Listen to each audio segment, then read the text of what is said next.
North Texas is 5-0 for the first time since 1959. And tonight welcomes 24th-ranked USF to a sold-out, blacked-out DAC Stadium. There's been a mean green social media buzz this week, and the administration is all in, as school president Harrison Keller announced Wednesday on X that all classes after 12 noon today were canceled, and I was there for it.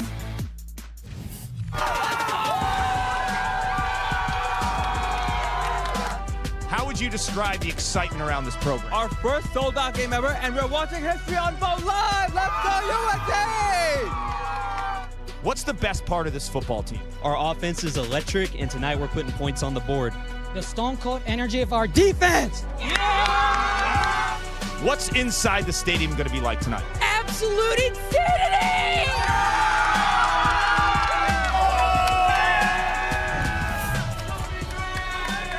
Well, insanity begins to make its way into the stadium. Quick stop for tailgating. They're going to be loud and lathered for the first sellout in the history of DAC Stadium. It's one of the biggest games in recent memory for North Texas, and there are big Group of 5 playoff implications tonight. Welcome to the Rocket Money Kickoff. Here in Denton, Texas, we're going to get to see two special quarterbacks. Drew Mestemaker never started a game in high school as the varsity QB. He's put up Conference Player of the Year type numbers for North Texas. 11 touchdown passes, 0 interceptions.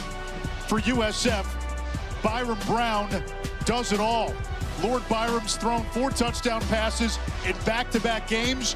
And oh, by the way, his South Florida Bulls already have wins against Boise State and Florida, and they've played Miami, the number 2 team in the country. That's their lone loss.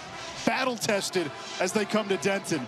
And Ishrop, Andre Ware, we'll get to Paul Carcaterra in just a little bit. Playoff implications. Oh, yeah. Control of the American Conference at stake tonight. Couldn't wait to get to this one because we have 2 outstanding teams. You've already referenced the quarterbacks in this one. We're going to have some great quarterback play, but a lot at stake in terms of who's in the driver's seat from the group of 5 to get to the playoffs. Let's take a look at today's Spotlight, brought to you by Rocket Money. Byram Brown, he's the dual threat quarterback who can run by you and run through you. Yeah, he can certainly do that. He's added weight so that he can remain healthy all season long. He throws dimes, drops it just about everywhere on the field that he wants. And when things break down, so strong, so elusive, so powerful that he picks up first downs with his legs. This guy is going to be fun to watch tonight. 4 touchdown passes in back-to-back games. Big environments don't faze Byram Brown. Kickoff is next. This has been the Rocket Money Kickoff.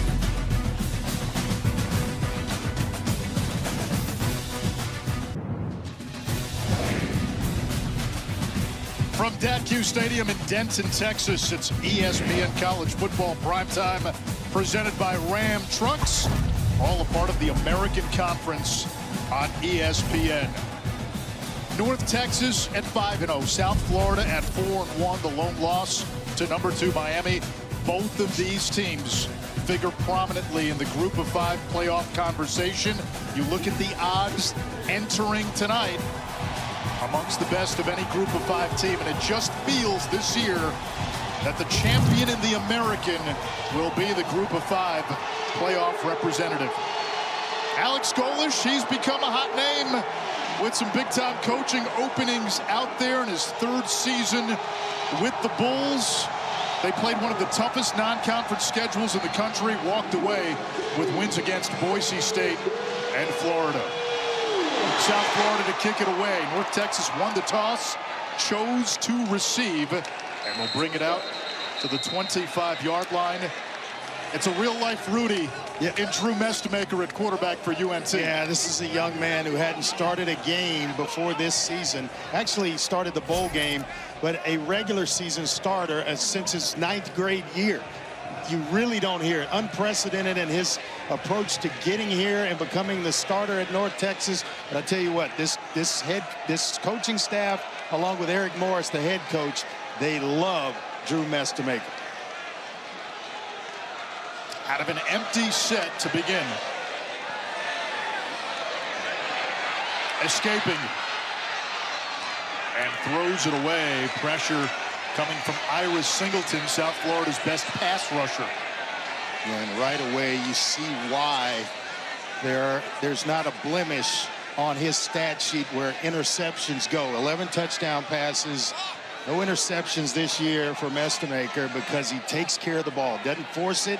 When nothing's there, throw it away. And what I like most in these, he spreads it around to a bunch of receivers. And he's got this guy, an emerging star in Caleb Hawkins, but met with immediate resistance by Mac Harris. Harris and Jalen Schuler, the best linebacking tandem in the American. They make it go defensively for South Florida. Yeah, they do. Second year as a full-time starter. He's their most consistent defensive player, he being Mac Harris, a guy that was a 3-star recruit out of high school and has just continued to develop.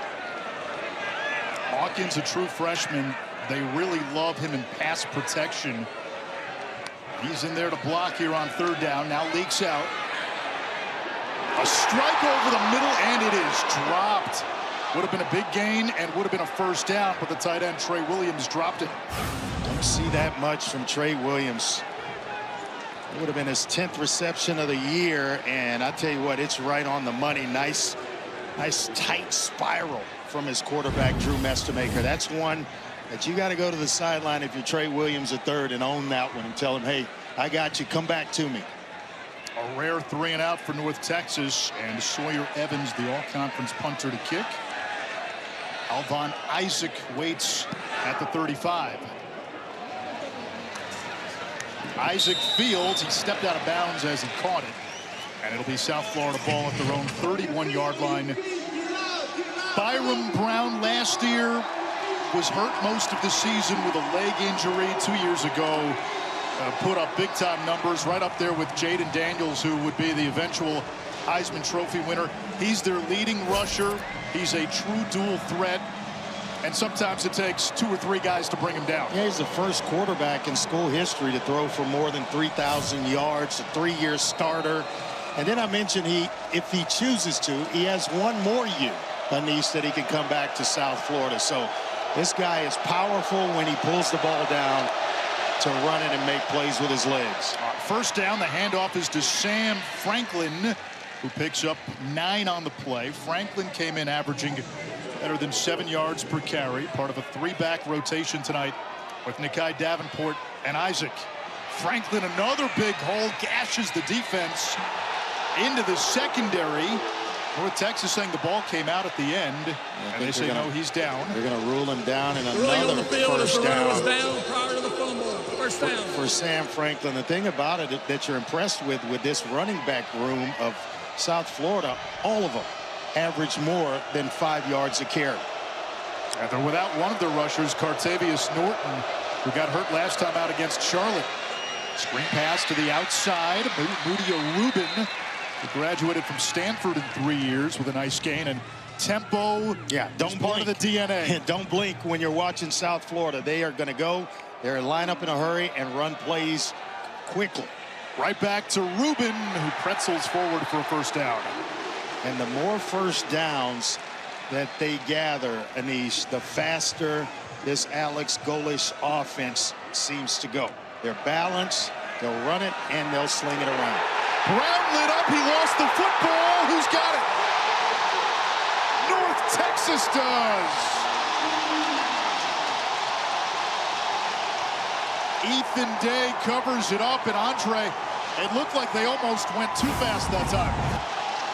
Yeah, a little bit faster than maybe they thought, but Ethan Day comes free.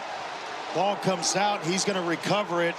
That's a guy that actually had a touchdown catch against Washington State a couple of weeks ago. So he is all over the field for North Texas.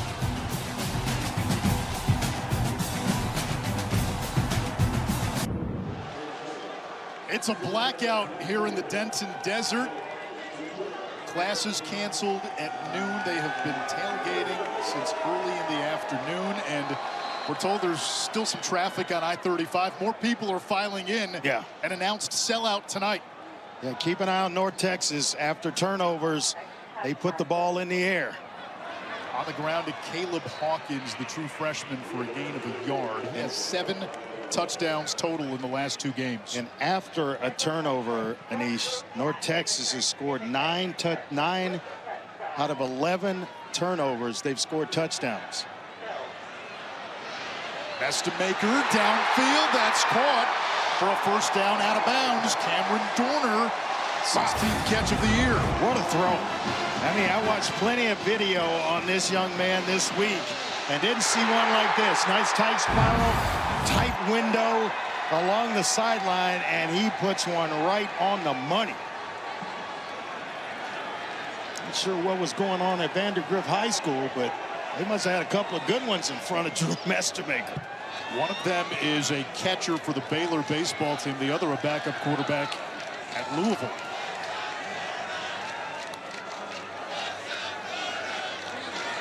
Estemaker zings one up the middle. It's batted down by James Chenault. Flag down as well. Chenault's their best cover corner. Prior to the pass, holding, defense, number 9, 10-yard penalty, first down. Right on a crossing route, working against Miles Coleman, arguably the top receiver for North Texas, and that's going to set him up just inside the red zone with 1st and 10. In the red zone this season, North Texas has scored on 30 out of 31 trips, 25 touchdowns. It's the freshman Hawkins, and he picks up about 4 on the play, tackled by Jalen Schuler, second part of that linebacking tandem.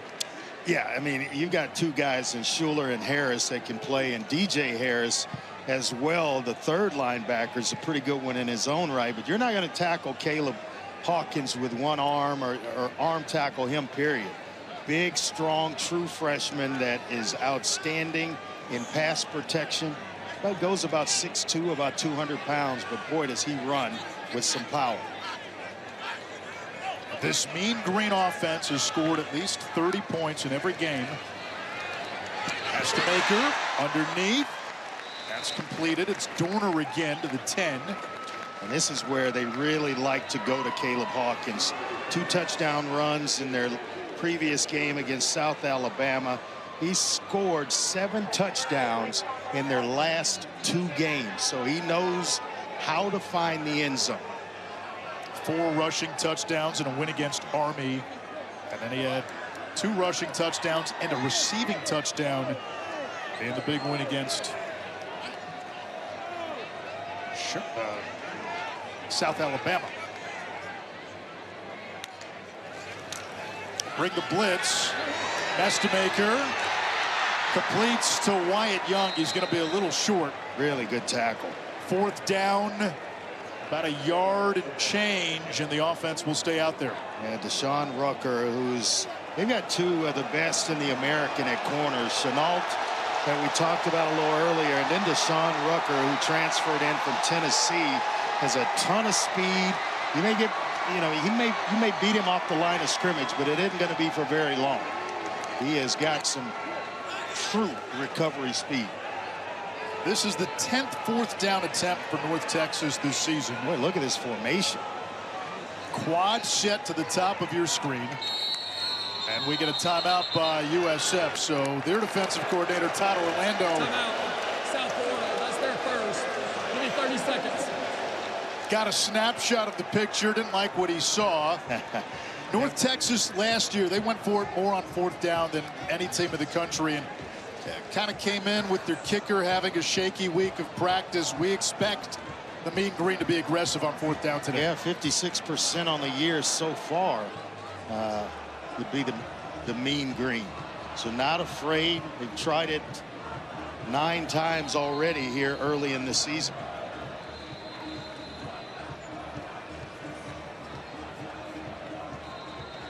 Their head coach, Eric Morris, a bit of a quarterback whisperer. He's worked wonders with Estemaker. He found Cam Ward when he was at Incarnate Word.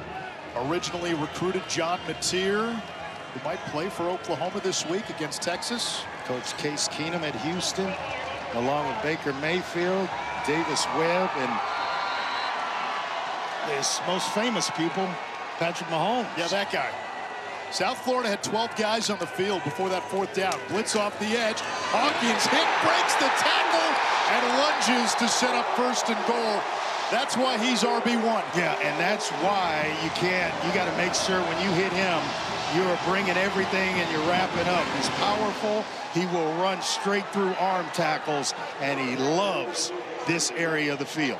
It's what makes the offense hard to defend. You can spread the other team out, and then you've got a hammer in Hawkins. And it makes it easy because you essentially go man-on-man on the offensive line. All he needs is a crease. And you see his last 3 games, 4 touchdown runs against Army.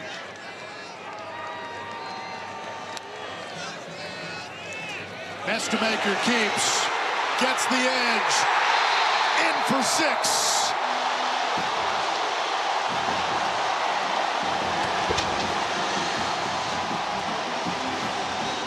Everybody in the stadium thinking Caleb Hawkins. And so the flow of the defense goes with Hawkins. And then it became just a foot race between Mestemaker and a couple of defenders from South Florida. That's the 10th touchdown scored on turnovers out of 12 that North Texas has forced this year. Both of these teams have thrived off takeaways, and North Texas capitalizes off their first takeaway.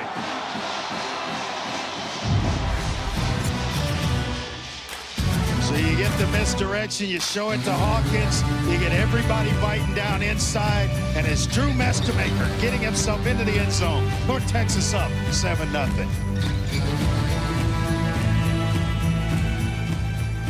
ESPN College Football Primetime is presented by RAM, official sponsor of the College Football Playoff.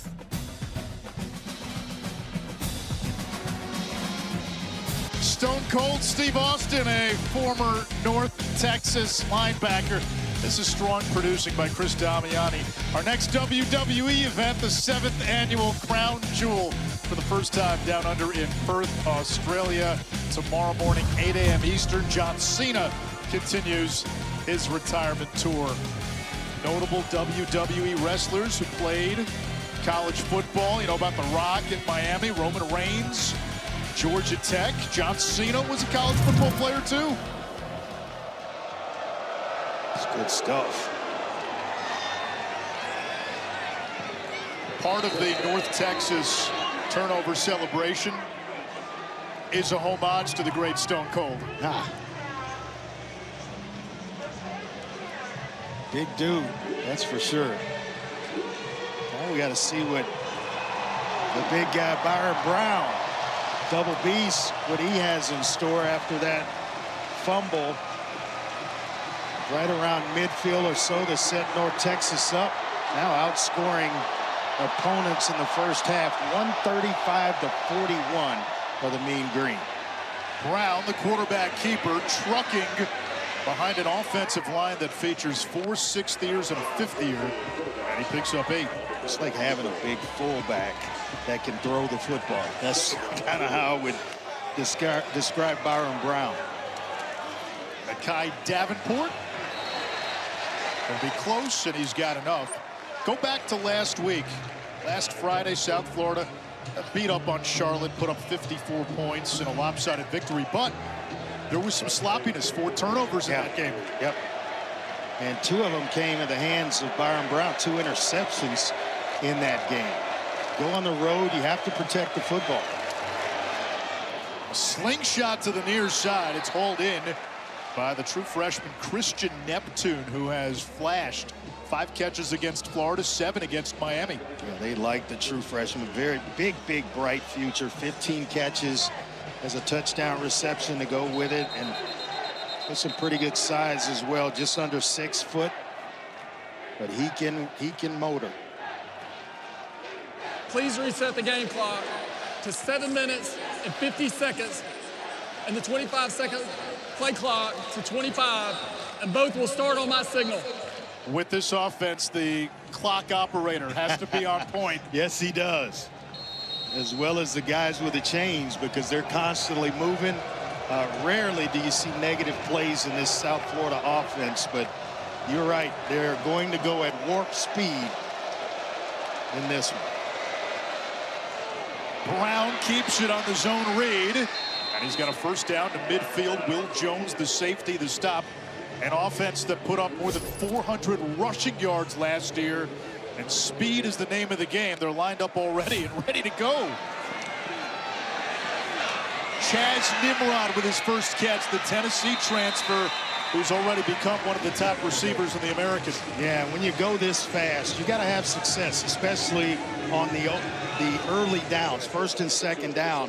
When you pick up that first down, that's really when they get going. They lost the ball again. North Texas covers it up. Shane Witter recovers the fumble. 2 drives for the Bulls, and they've coughed it up twice. Yeah, I asked Coach Golish this week, what slows you down? Obviously, it's turnovers and not executing the way they want to. Second fumble recovered by North Texas in this one.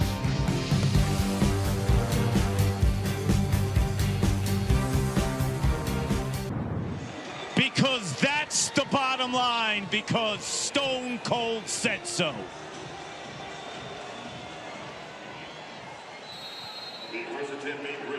Love it. There's the genesis of the turnover celebration on the sideline. And they've had 2 occasions to celebrate today. North Texas, 2 takeaways. South Florida, 2 offensive possessions. And now on first down, here's Mackenzie McGill, who jimmies his way to the 47-yard line. Boy, they've got as good a 1-2 punch in the American as any team with McGill and Hawkins, kind of thunder and lightning. Off play action, wide open, Brandon Young in the flat. Just his 2nd catch of the season, 5th of his career. The backup tight end, and he's into USF territory. Yeah, the only catch was a touchdown reception for Brandon Young Jr. out of Mansfield, Texas, Legacy High School.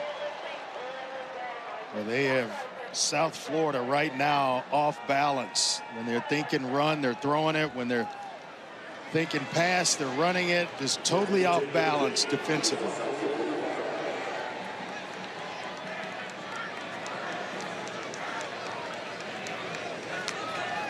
Varying the tempo.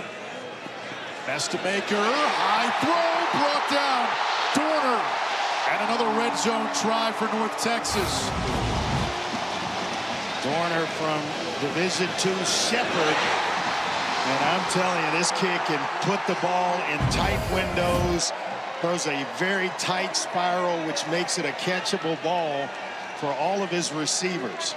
13 different players on this offense have scored touchdowns this year. They hit you in a variety of ways.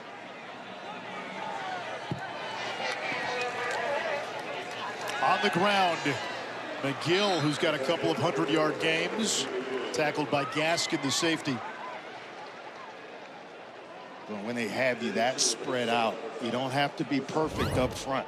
You got a quarterback that distributes, reads and processes fast, extremely smart, knows this offense like the back of his hand, and that's why he pushes it around to different receivers, and you can't really focus in on just one.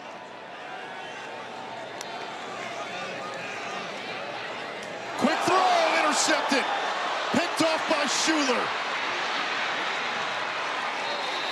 3 total turnovers in this game. 2 by South Florida, now 1 by North Texas. It's the first interception thrown by Mestamaker this season. What I tell you earlier in the week, I tell you, when you come to town, this is the 3rd consecutive week that we've had quarterbacks in game, and Anish Shroff comes to town and the guy throws an interception. You realize you come to town. Of the defense. You come to town with me, by the way. It's your fault, though. Weakness of the defense right in the middle, but Schuler kind of baits Mestamaker into throwing there. He's making him look or think that he's going to go outside, drop outside. He steps inside in front of the intended receiver, Dalton Carnes, and then it turns into a foot race. That's the 5th time this season the Bulls have gained a turnover in the red zone. Quarterback draw. Room to run for Byron Brown. Shedding tacklers all the way inside the 35. The corner, David Fisher, able to get him down. Both drives for South Florida that ended in turnovers, ended in plus territory. They've shown they can move the ball. Isaac picks up about 7. All he does is average about 6.5 yards a carry. Made a big splash in the Boise game, as well as Florida. Brown keeps it on the zone read. Yanked down right at the sticks. And it up for a first down. Big Bryson Hayes, the Sam Houston transferred in with Skylar Cassidy, the defensive coordinator, and stepped right into a starting role. Brown wants to throw. Pocket collapsing. Brown's pass is tipped and knocked away. Near disaster yet again for South Florida. It may have been Ethan Day, the transfer from Wyoming, along with Trey Fields, getting a hand on it as well. Had a receiver open. They're going to go to the post, and I mean wide open. And nobody there. That was Jeremiah Koger. Second and 10. Had a little more time. Isaac jigsaws his way to about the 20, 3rd down.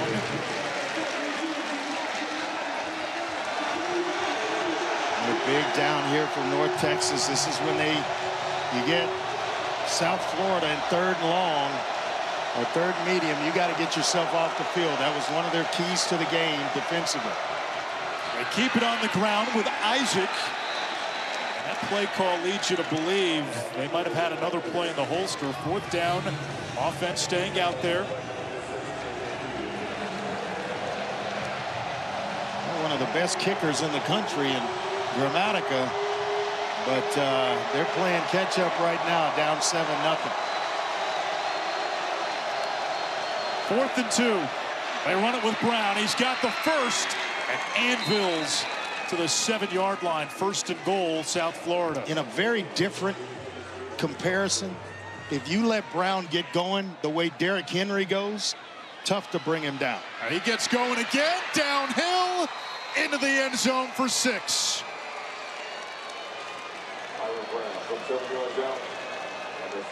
If you force him to chop his feet in the backfield, you got a chance. But if he is approaching the line of scrimmage and he's just about at full speed, almost impossible for the first defender to bring him down. Turns into a one-man stampede. And just like that, South Florida has a chance to knock this thing up at 7 apiece. And they do with Nico Gramatica, son of the great Martin Gramatica. Just inside, everybody's biting down inside. It's an easy walk-in touchdown for Byron Brown. What did you call him? 6'3", 230, a fullback that can throw? Fullback that can throw, coming downhill. I mean, it's tough to bring him down. And he likes it. He loves the contact, loves running it. That's how he kind of gets himself settled into a game. And then the other stuff starts to come along with it. Bruce Feldman, who does an outstanding job for The Athletic, puts out the freaks list every year. Oh, he's definitely one. No doubt about it. 600-pound squat, 300 on the bench, and he's been clocked at 22.5 miles per hour on the GPS card. Absolutely, and one of the main reasons he was under-recruited, he was smaller in high school. He grew 6 inches during the pandemic. When he arrived at South Florida, he was only 209 pounds. Now he's 232 pounds. And when you talk to anyone around the program, this guy owns the weight room.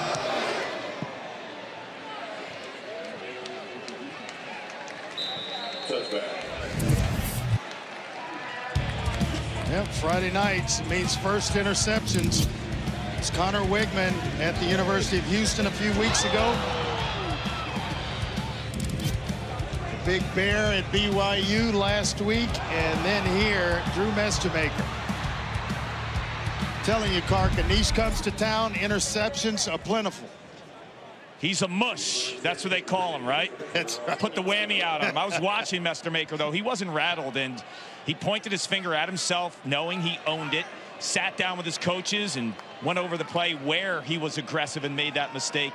But I'll tell you what, this guy is a lot like his head coach, Eric Morris. They are aggressive. He's going to stay aggressive this entire game. And he's just looking to break down everything. He's a student of the game. And Clark, unlike Mush, they're not going to put him in the bathroom for the interception.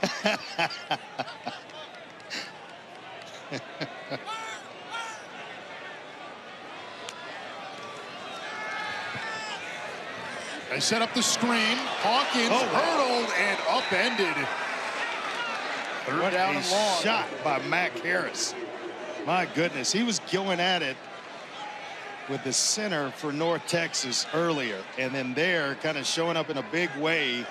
That's a way to show up on with Caleb Hawkins. You show up, you wrap up, and that's a big time hit. USF showing blitz. You got to convert here if you're North Texas, and UCF will get some pretty good field position if they hold up. They rush forward with a twist.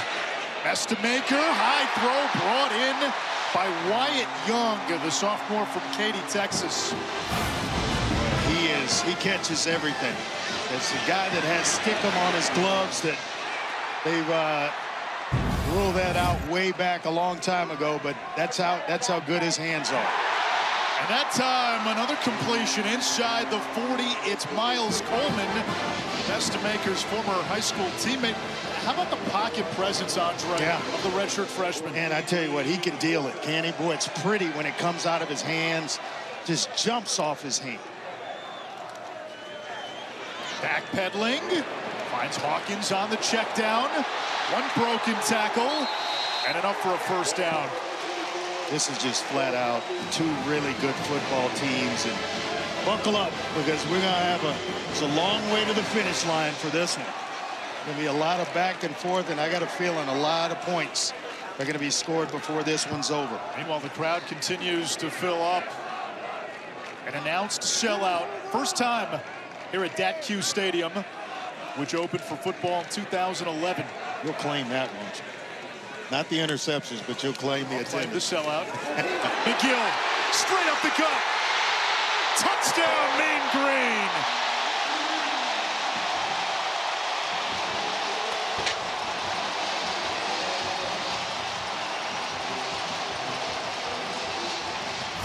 "15 career rushing touchdowns in 19 career games" is Mackenzie McGill.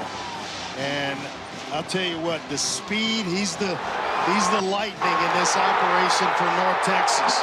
Hits it in a hurry, enough speed to propel himself into the end zone. Kalianguma puts it through.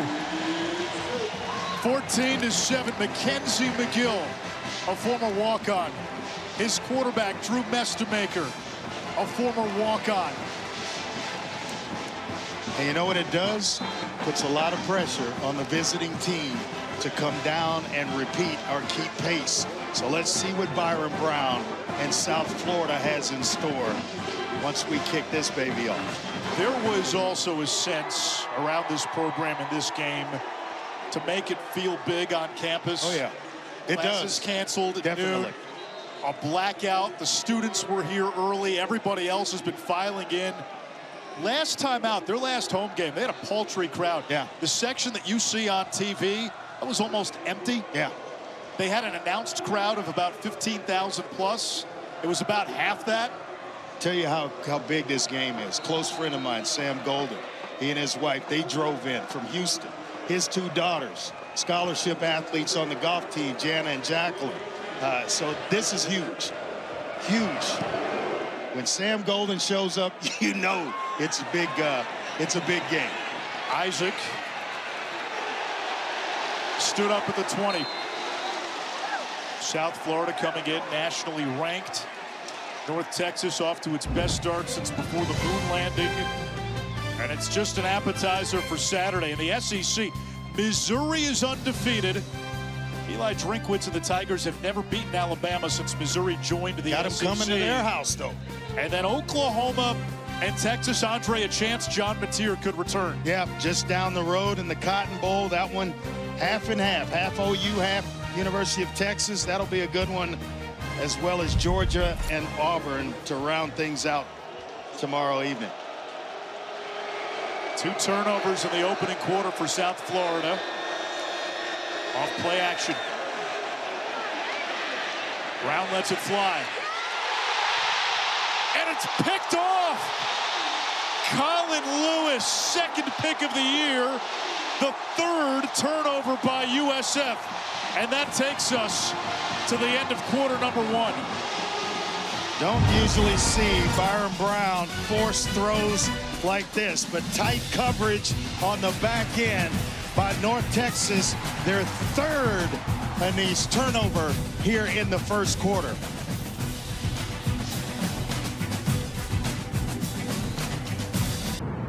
Coach, when you go in that huddle, what are you going to tell your team about those turnovers? We just got to settle down, just keep playing the next play. I mean, there's 3 of them, right, which is as uncharacteristic as you can get. We just got to settle down, be just fine, but we obviously can't turn it over like that. What's the best way to disrupt their offense? Well, you got to affect the quarterback, and we've gotten close. We obviously had the 1 turnover, but you got to affect his timing and his rhythm. When he's got time to sit back there, you got problems. Thank you, Coach. Thank you.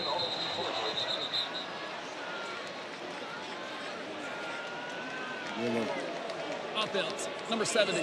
5-yard penalty. First down. Now the turnovers, 3 of them in the opening quarter for USF.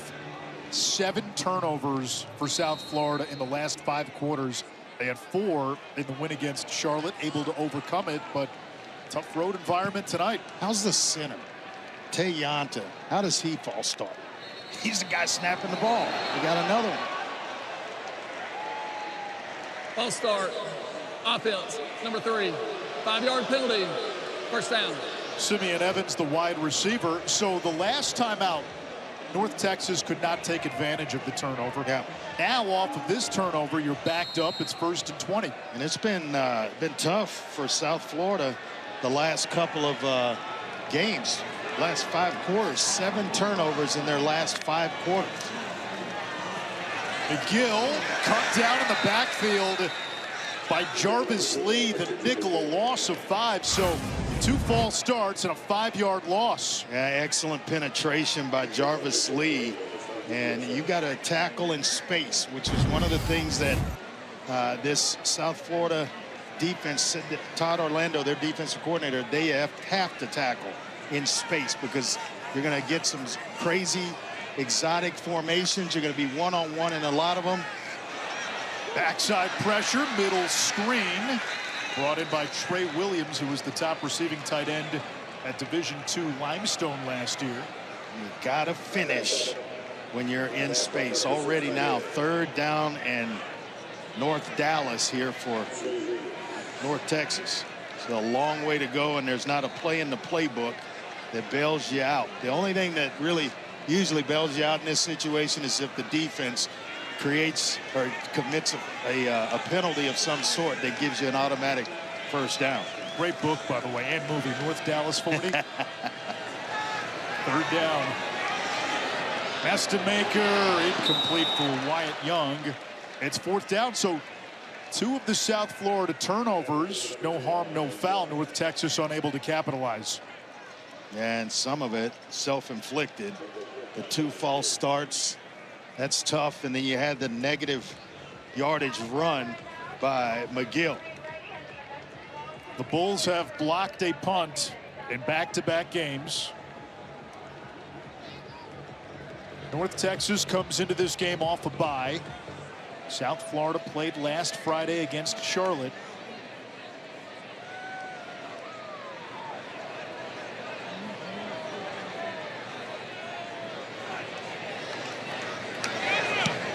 Evans kicks it away. Isaac from the 7. Pinballs his way to the 24. 49-yard punt, 16-yard return. South Florida with the ball and a chance to tie.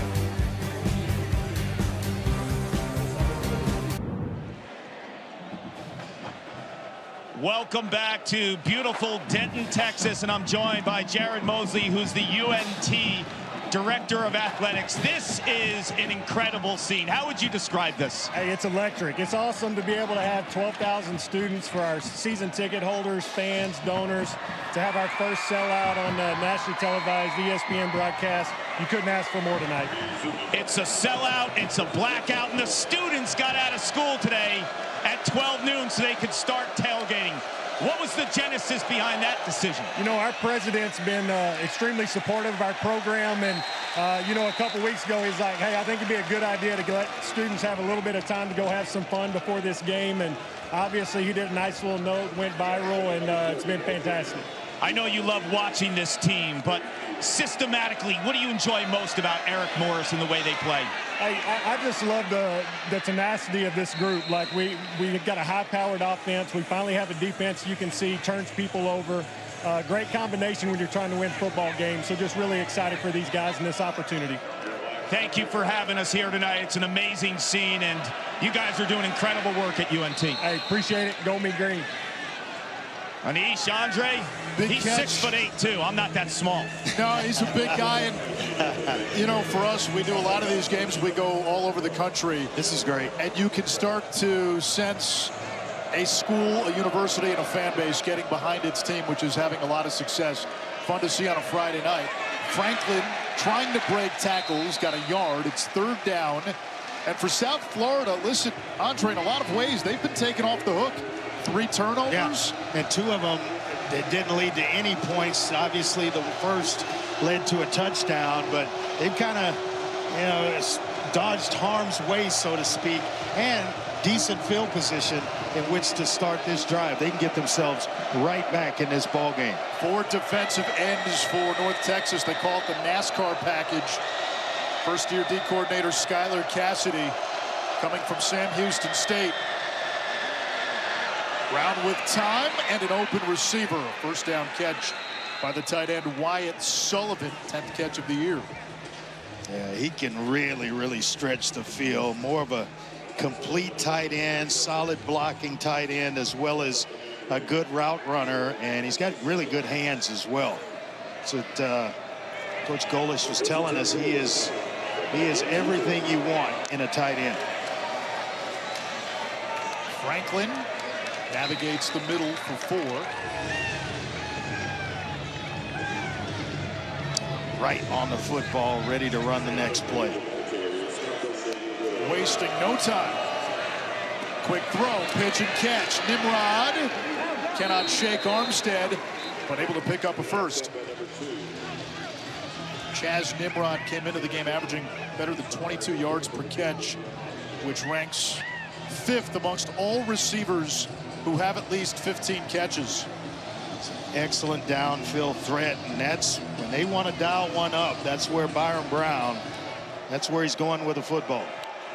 A transfer from Tennessee, where Alex Golish coached. They go right back to Nimrod.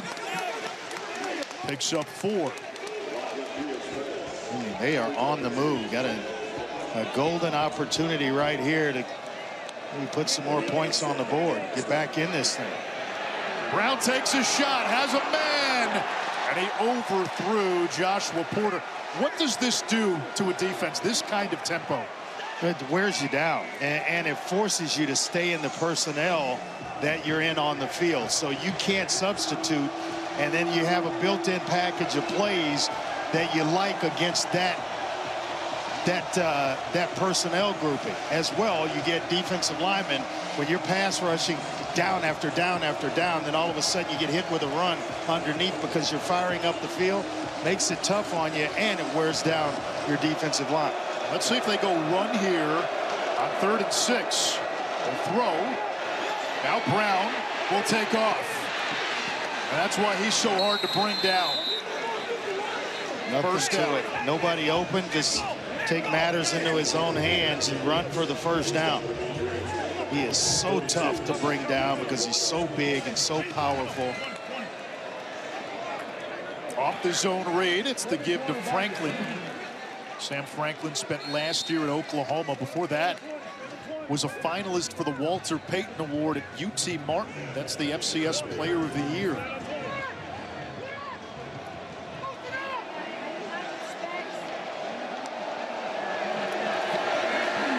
Brown wants a 6. Caught for a touchdown. Jeremiah Coger, who made a big splash last week. And USF, despite the 3 first-quarter turnovers, a PAT from tying this game. When he just went up and took it. He wanted it more than the defender to that side. It looked like it was Colin Lewis, who he just high-pointed. 6'3", 209, just climbed the ladder and just snatched that baby out of the air. Grammatica's PAT is good.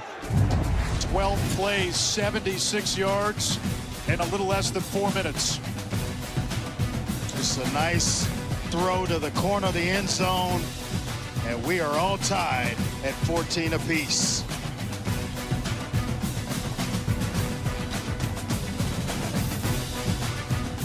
USF wide receiver Christian Helms is our Friday night spotlight. Christian's a former walk-on and will receive his 3rd degree this fall. He plays for his dad, Chris, who's been fighting kidney failure since 2022 and waiting for an organ donation. Chris has also had 3 brain surgeries caused by complications of failing kidneys and currently completes 8 to 10 hours of dialysis at home daily. Christian is building awareness as an NIL deal promoting LifeLink of Florida, a nonprofit that promotes organ and tissue donation. His dad's been able to attend a ton of his home games, and Christian told me he's never complained. Keep swinging, his dad has taught him, in life and on the football field. And Chris, we're thinking of you tonight. Great stuff, Paul. And it's a young man whose story you can get behind.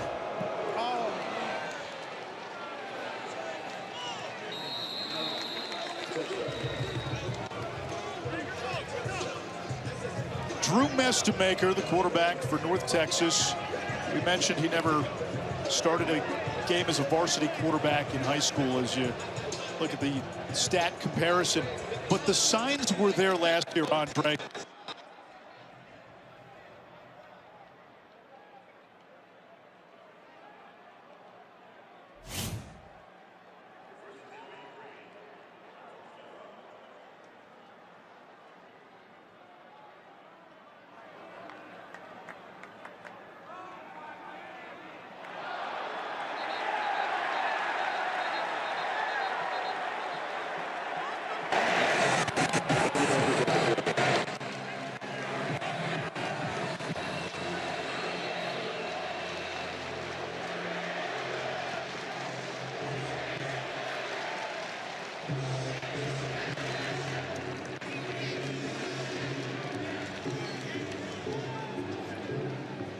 There are 2 fouls on the play, both by the defense. Pass interference, defense, number 1. That penalty is declined. Personal foul, hands to the face, defense, number 63. 15-yard penalty from the previous spot. First down. Boy, the big penalty there for North Texas. And this is going to give them even better field position than what started this drive. We apologize for some audio difficulties.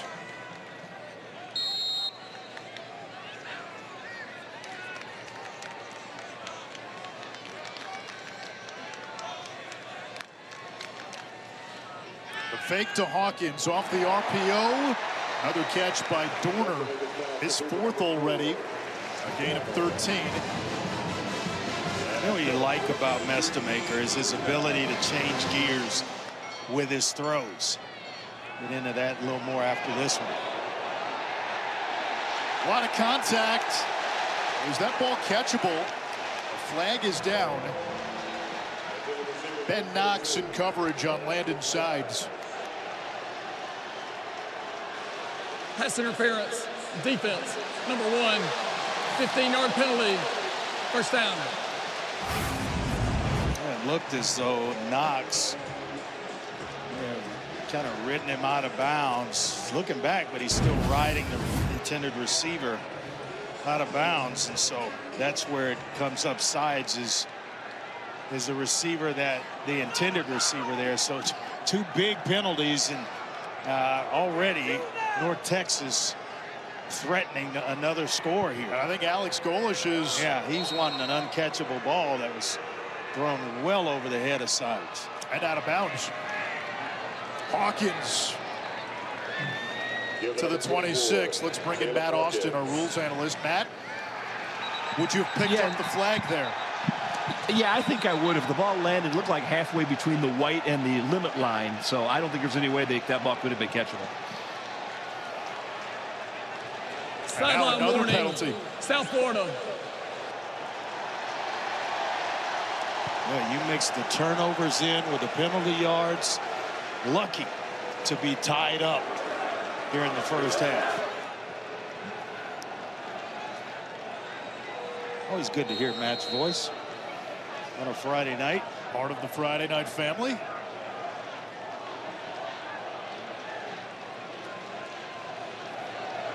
Second and 4.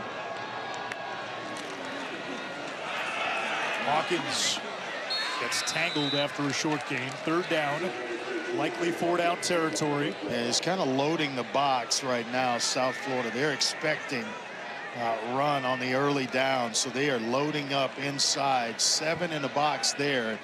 Kind of gives you numbers when you empty things out and it's just 5 linemen in a back. You're going to have an extra defender to defend against the run. He did a nice job there. A revamped defensive front, and D coordinator Todd Orlando feels they hit on quite a few on the D-line of the transfer portal. That's the difference in the defense this year. Pressure coming. Nestemaker gets rid of it and completes for a first down. His old high school teammate at Vandergrift, Miles Coleman.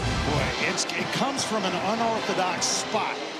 Not the classic delivery. It's around his waist. But man, is he accurate with it when he decides to pull it back and let it go. Middle pressure. That ball batted down, incomplete.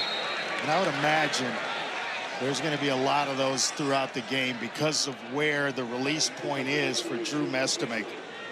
It literally at times it's around his waist. You see right here the left tackle. Jacob Merrifield got his hand on it. He's a captain, was a captain at FAU before transferring to South Florida.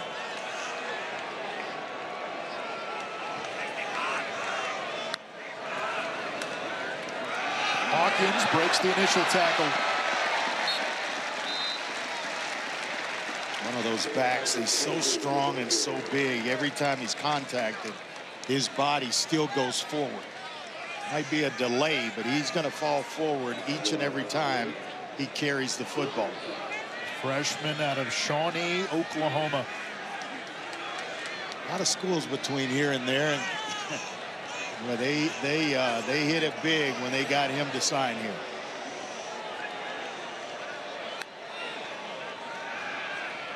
Five-man pressure. Nestemaker underneath. And Wyatt Young is going to be about a yard shy of the line to gain. You can just see him processing. You can see him going through his reads as he looks left, scans the field, comes back right, and the ball, he's ready to let it go at any point in time. Fourth down, offense out of the field. Just give it to the big 6'2", 200-pound back, the true freshman in Caleb Hawkins here.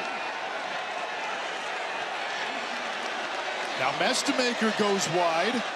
We'll go Wildcat here with Wyatt Young, who was a high school quarterback. Young keeps it, opening, touchdown North Texas. Just when you think you have North Texas figured out, Eric Morris, Jordan Davis, they dial up something different. Motion Nestemaker out. Wyatt Young takes the direct snap. And all that momentum, no doubt, he was going to get himself into the end zone. Well designed and better executed. A lot of pre-snap eye candy A field trip to Amsterdam before Wyatt Young runs it in. The PAT by Onguma is good. Well, you're going to get a lot of people flowing with Hawkins. And it's Wyatt Young taking advantage of the pursuit of the defense, almost untouched into the end zone.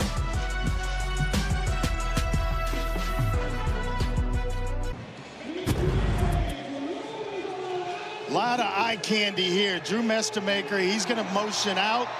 Then the read for Wyatt Young's going to be those three on the edge. They're already outside, so he knows right now, just taking a look, that he's going to keep the football. Once everything gets itself started, he knows he's keeping it. He gets an excellent block from his right guard, Johnny Dixon III, and that's what got Wyatt Young into the end zone. It was a well-executed play, but the play call in that instance, where everybody in this stadium is thinking Hawkins on 4th and short, they pulled the okey-doke.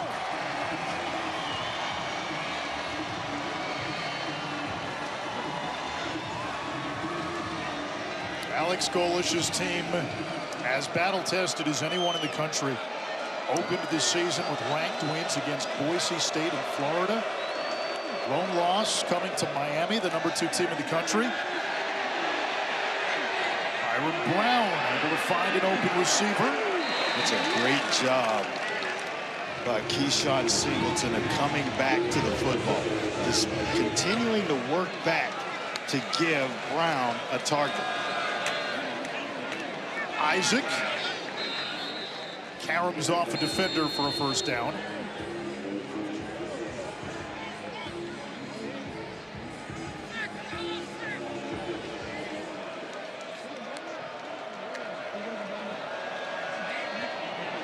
Brown under pressure, hit, and down he goes.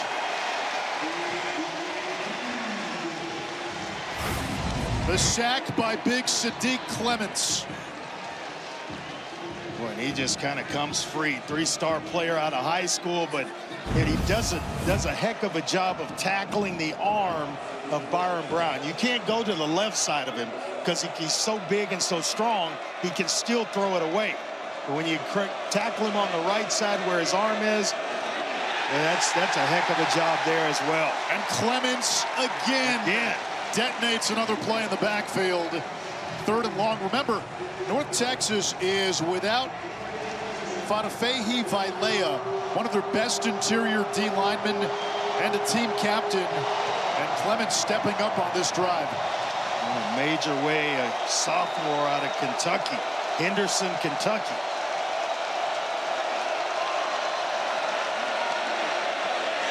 A little screen. It doesn't go very far. No gain on the play.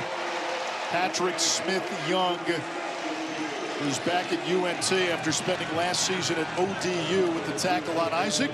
Well, they've got so much depth at safety. Evan Jackson, Julian Knox, Will Jones, whose name you already called, and then, of course, Patrick Smith-Young.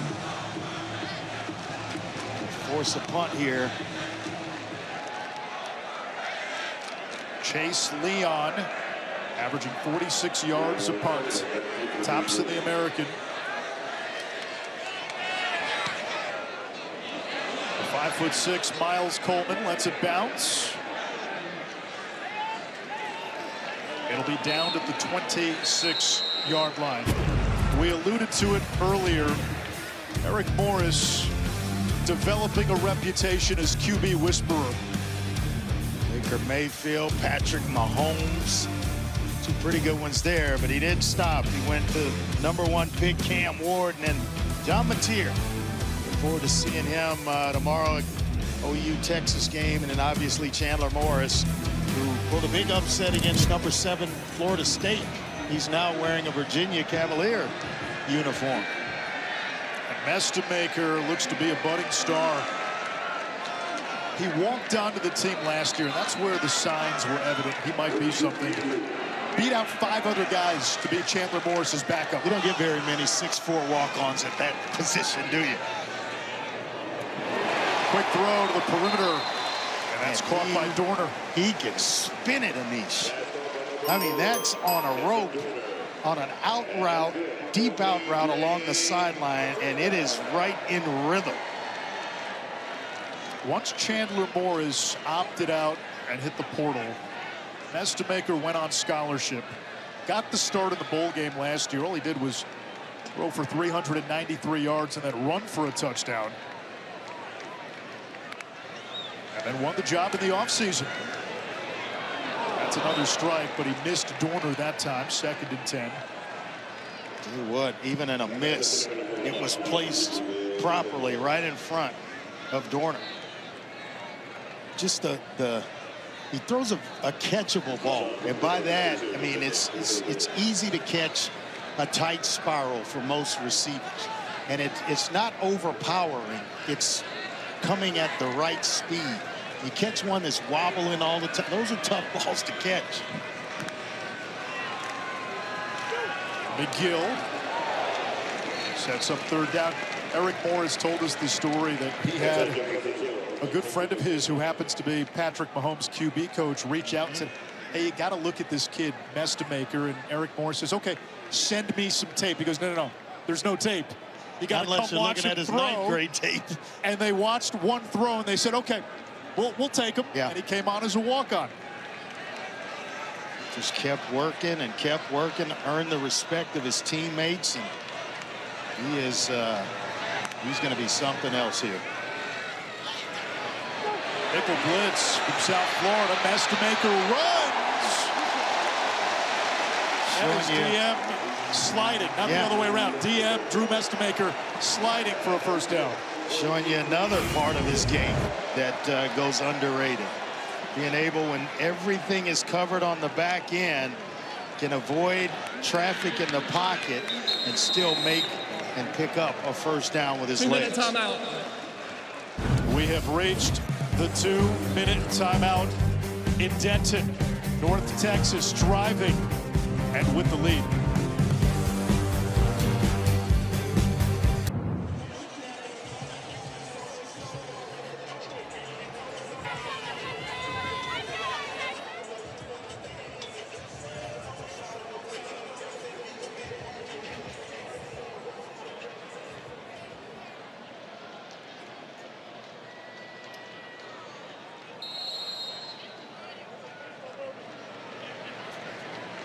I want to know if EJ's ever heard of a story like that where a guy didn't play or take a varsity snap and end up starting in college.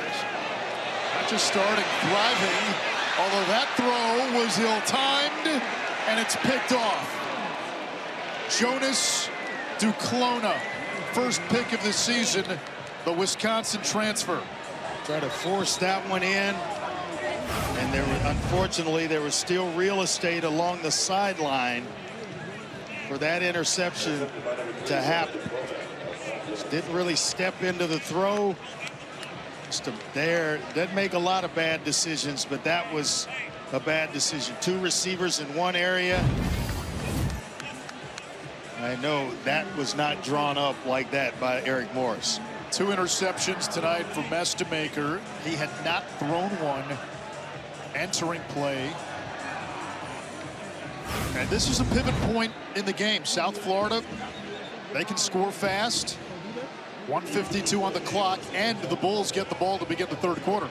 Yeah, they had to burn one early, but the 2 timeouts, and they've got a ton of time as fast as they go. That's like having half a quarter to a team like South Florida. Even backed up, 2 timeouts, plenty for this sonic speed offense.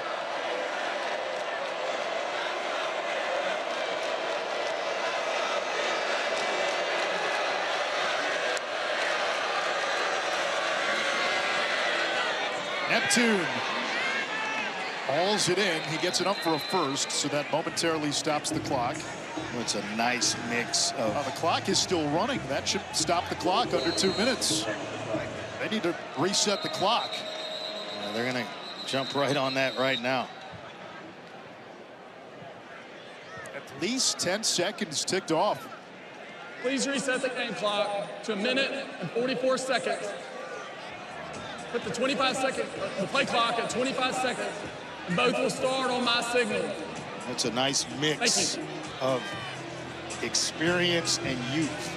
A couple of young players, and Jeremiah Koger as well as Neptune making plays as true freshmen, and then you got Nimrod as a senior that has stepped up as well. Designed QB run for a gain of 3. Now the clock will continue to run. Keep in mind, they have the 2 timeouts. They can stop it whenever they want. They don't want to leave North Texas anytime. Against a 3-man rush. Brown will take off. Defended well by North Texas. 3rd down. Clock continues to run with 1:10. Bulls not using one of their 2 timeouts. I thought for sure when he pulled that one down that Coach Golish would spend one of those 2 timeouts. Now we're under a minute. Brown launches incomplete for Singleton. Yeah. Broken up by Fisher. It's 4th down. And especially at that point in the game when you need to get settled down and you don't want to rush to the line of scrimmage on 3rd down, and then you throw an incomplete pass and all of a sudden you got to punt it back. Now North Texas with 3 timeouts has more than enough time to put together a drive. And this is almost like a bonus possession for the Mean Green, where you got the first kickoff. It's 51 seconds and 3 timeouts. You're just looking for a field goal here to steal a possession and maybe steal some points right before halftime. Good punt by Leon. Muffed. South Florida says they have it, and they do. Turnover city in this opening half. 3 by both teams. Miles Coleman couldn't really get himself under that one. The receiving team, recovered by the kicking team. And it's indeed South Florida's football.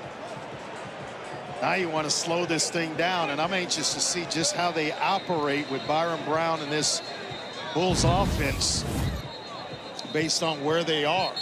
Cedric Hawkins recovered the muffed punt. And North Texas will begin now in the red zone at the 17-yard line. Because you don't want to score too quick, do you? And I guess you worry about that after you've scored, but there are 3 timeouts, and you don't want to leave a lot of time on the clock for North Texas. Now they say South Florida ball. So South Florida will go here from the red zone. Byron Brown to the outside.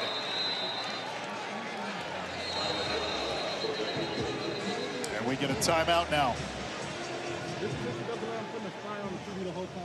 Timeout, South Florida. That's their second. It'll be 30 seconds.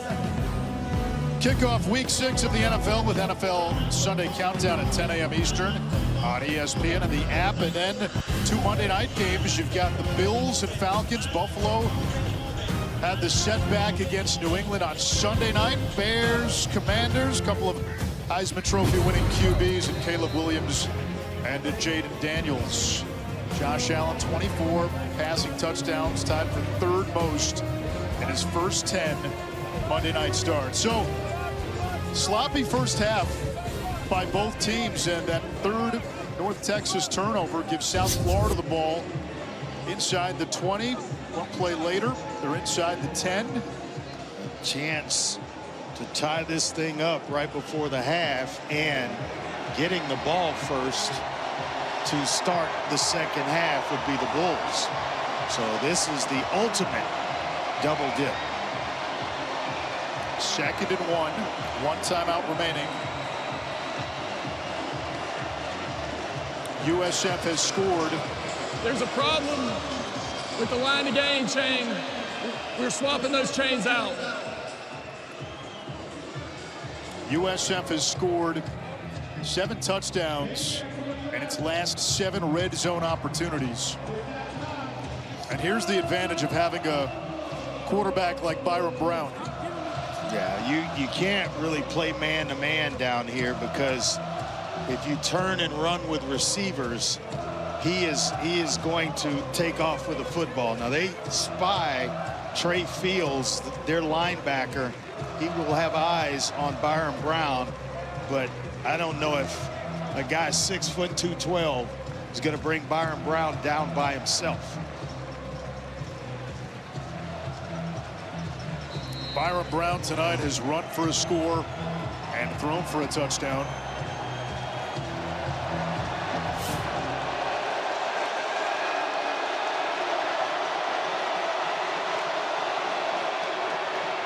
Quarterback run. First and goal. That momentarily stops the clock with 27 seconds. I think it was a corner. David Fisher just got in and got a shoelace. Right back to Brown. He is to about the 2. Second and goal. The clock continues to run. They've got the 1 timeout. Yeah, and I would take it rather than trying to rush through this process. Brown keeps it again. Hit. Clock still running. Now it's stopped with 4 seconds. Timeout by South Florida. You kick it here, Andre? Timeout. Yeah, I think South you have Florida.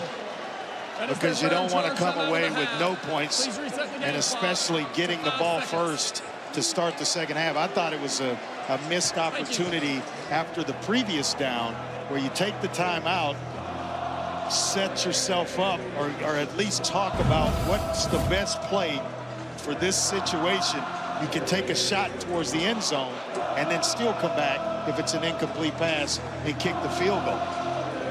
Instead, they may have lost a play doing so. Exactly right. So now you have to kick, likely on 3rd and goal.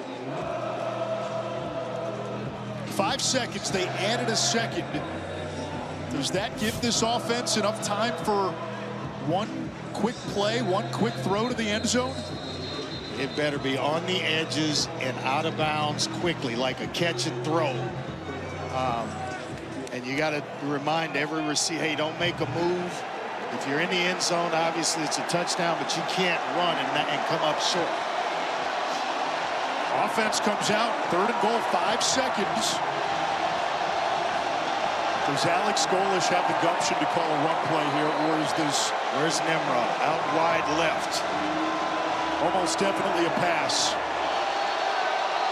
No timeouts, and now North Texas says, we want to talk. Timeout, North Texas. That's their first. It'll be 30 seconds. Nimrod, who is 6'2". Koger, who's already caught a touchdown pass, 6'3".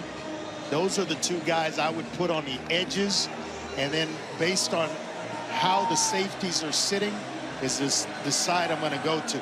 If they're favoring one side, I'm going opposite where the rotation is going to take place, and it's coming out in a hurry. It's a catch and fire.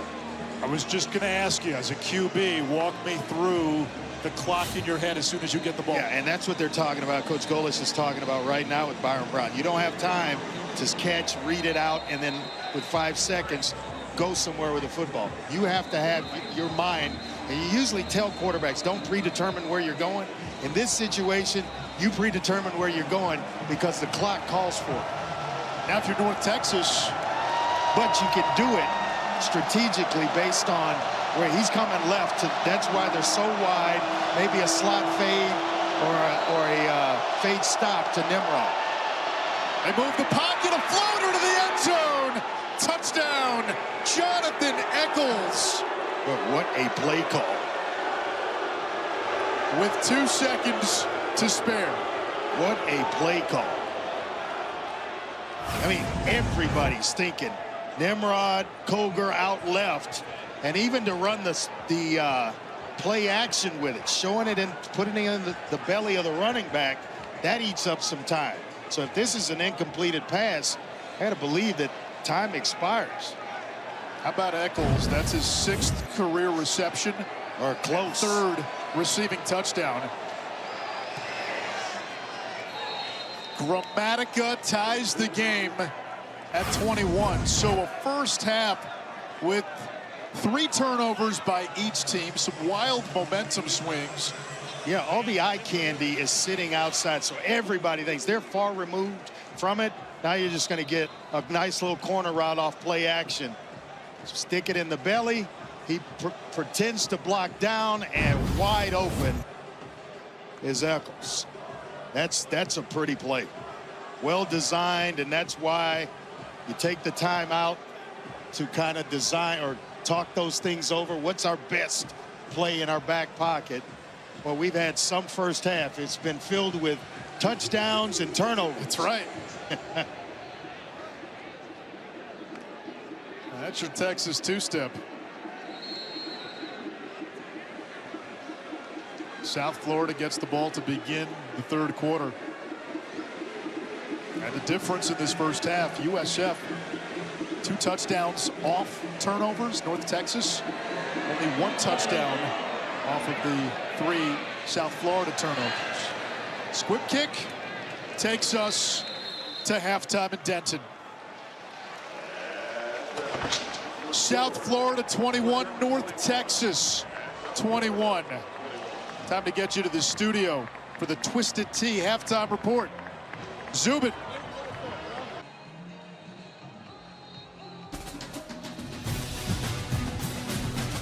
Welcome back to ESPN College Football Primetime, presented by Ram Trucks, all a part of the American Conference on ESPN.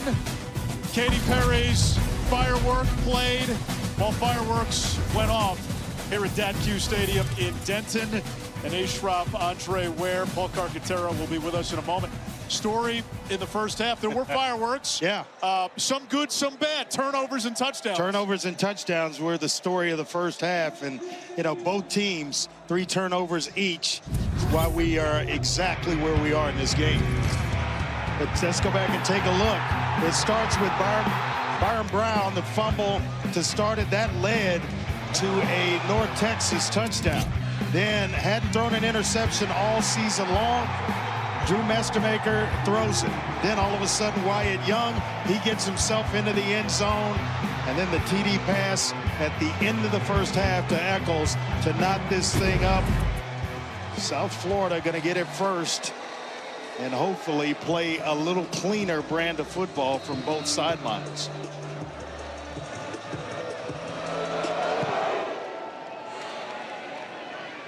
And we check in with Paul Carcaterra. Self-inflicted craziness. That's how Alex Golish described the first half to me. Anish and Andre, he said there wasn't much he had to tell his team in the locker room because they're running the ball, they're converting on third down, they're finding seams in the pass game. They're just turning the ball over way too much, to 3 turnovers. So he feels confident. If they can take care of the ball, they can win this game without question. He said defensively, though, they have to wrap up on Mestermaker. They haven't finished tackles on him. 40% of South Florida's offense has been Byron Brown running. 73 rushing yards. He'll throw on the very first play in the bubble screen to Singleton. Results in a big gain all the way out to the 43-yard line, a pickup of 18. Keyshawn Singleton really came on the second half of last season. And now tempo's activated. Pitch and catch. Nimrod sheds a tackle. Wrestled down by Hammonds at the 31-yard line, a gain of 27 more. Well, what I like from both receivers, Nimrod as well as Singleton, the play before, no hesitation. Just get up the field, get vertical in a hurry. Davenport inside the 30. Davenport, Isaac, and Franklin getting the carries today. No Cartavius Norton, who is part of the USF running back rotation, and that's their top wide receiver, Chaz Nimrod. Tennessee transfer, had a big game against Miami. An electric player that he is a downfield threat every time he gets it. That last pass that he caught, just not sure if he's cramping up or what. But never good. This is the play before. A little hitch route to the outside, and Got up slowly just to get himself a line, but then after that second play, he is still down. 4 catches, 45 yards for Chaz Nimrod, second in the American in receiving yards entering play. And he had the attention of this North Texas defensive staff. Skylar Cassidy told us he's the best wide receiver we've played to date. North Texas told us this was the best team that they faced so far on their schedule. South Florida. And they are somewhat battle tested when you look at the wins over Boise and Florida to start the season. The only blemish on the schedule is to number 2 Miami. That's why this is such an event in Denton. Sellout crowd, blackout. South Florida and North Texas vying for control of the American, which in 2025, it very much feels like the champion in the American will be the Group of 5 college football playoff representative. And Jaquan Smith checking himself in for Nimrod. He's got speed. Neptune gets it on the end around. He'll throw. Singleton is open. Makes the catch. Touchdown, South Florida.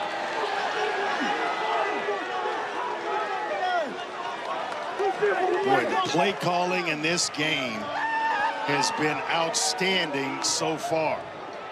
When you go to Eccles before the end of the half with 5 seconds left, and then this one, all of a sudden you get an end around by Neptune, who puts it up in the corner of the end zone, and just enough extension by Singleton to get into the end zone for a touchdown.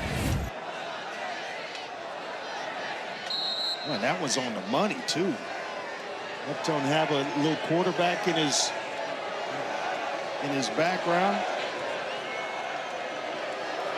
Gramatica puts it through, and South Florida leads for the first time tonight.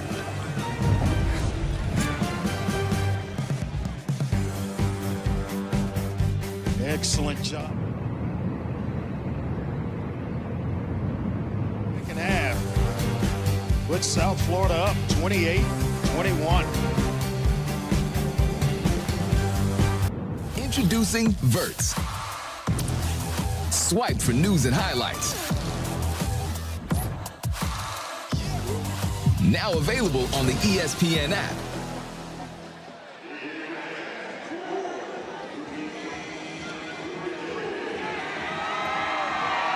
South Florida leads for the first time tonight, 28-21. Little trickeration. Neptune, the receiver, to Singleton on a wide receiver pass. I mean, it was on the money. One of the better thrown passes in this game tonight. Let's go back and take a look at that pass from Neptune to Singleton. Singleton's going to come down as if he's going to block the safety and then go back to the corner. Neptune on a end around and then just drawing everybody up. Singleton's wide open behind coverage. Well thrown football, and then he finishes everything off. And a nice job here, kind of making it look like an end around and a run, but dropping it right between the 2 ones on the jersey of Singleton.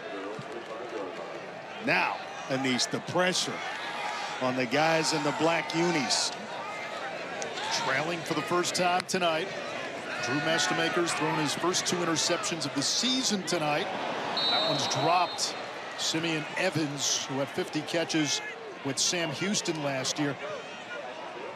There's also a feeling that's got to be pervading the North Texas sideline. You had some chances early in this game, Andre, to put USF in a hole and didn't take advantage. A couple of turnovers they did after the first one, but then all of a sudden the second and third turnover, unable to take advantage of it, and that allowed South Florida to hang around a little bit, and now they have the lead in this one. Hawkins has largely been held in check tonight. Picks up 4 to set up a 3rd and 6. Kind of went away from Hawkins, though. I mean, he was doing his thing, and and running the ball with authority, went away from him, got pass happy a little bit.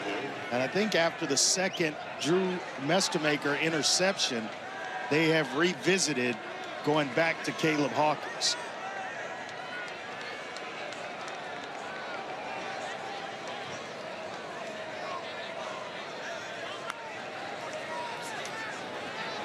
Mestemaker, that's intercepted. His third pick of the night. Fred Gaskin. Second career pick for Gaskin, who was one of the highest rated recruits in USF history, had offers from the likes of Bama, Florida State, Miami, Penn State. Boy, I just don't like where Mestemaker holds the ball. And it's down around his waist. So if you can't really follow through, it's going to sail on you at times. And that's what's happened on a couple of previous play interceptions that he's had. Possible targeting. In this one. That one a clear reason as to why the ball sails on. That ball's around his waist. He's going to have a lot of them batted down. If not batted down, they're going to sail as it did there. And now we have a booth-initiated targeting review. Let's bring in Matt Austin, our rules analyst. All aspects of targeting need to be confirmed. Matt, what do you see? Yeah, Nish, I mean, he is a defensive player since he's the quarterback in a passing posture, but this hit looks like it's squarely in the chest to me. There might have been a little contact with the helmet, but most of the contact is right in the chest, so I would not expect this to be called targeting. I agree with Matt there. I get you're trying to protect the quarterback. And one thing to remember, right, if you look at crown of the helmet, right, that does not include the side of the helmet. Not anymore. And Matt, did you see an indicator there of targeting? Well, he came in high. He was attacking with force, but no, I don't think he went high. So, as I said before, I really don't think this should be targeting. I'm more concerned about the psyche of Mestemaker after, you know, a couple of interceptions in this game, and how do you come back, a guy that hasn't played a lot of football in his past, and now all of a sudden he is the starter, and you've made a few mistakes. It's easy to play the position when you're throwing 11 touchdowns and you haven't had a blemish in the other category. How do you react when you've thrown the third one and you come back from it? Because he's never really had to.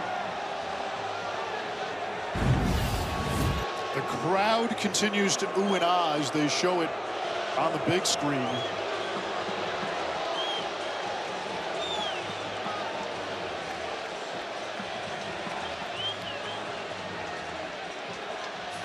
After review, there is no foul for targeting.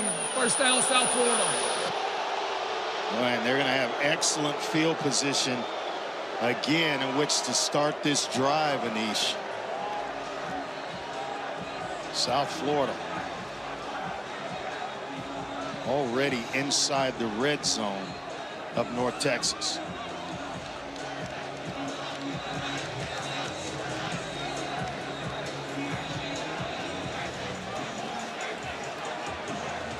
Still no Nimrod out there for South Florida. Got a lot of Byron Brown tonight. 73 rushing yards. I would expect even more of Byron Brown when you get down inside the red zone here. Spread them out and run the big fella.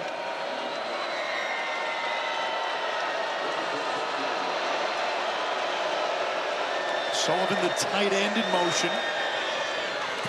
Long throw to the sideline. Jaquan Smith, a speedster. North Texas trying to rip it out. Play whistle dead, a gain of 5. USF now down 2 of their best receivers. Chaz Nimrod went to the locker room moments ago. We'll get back to you in a second, Ish. Franklin, touchdown.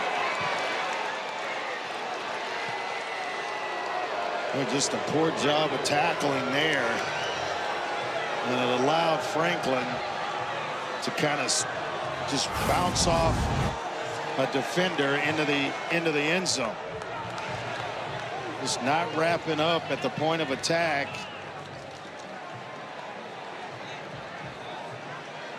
You're there. You're on the field to tackle, not spectate.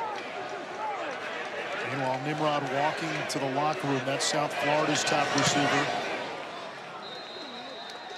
PAT good by Gramatica. South Florida has now scored 9 touchdowns in its last 9 red zone opportunities. They lead by 2 scores, largest lead of the night for the Bulls.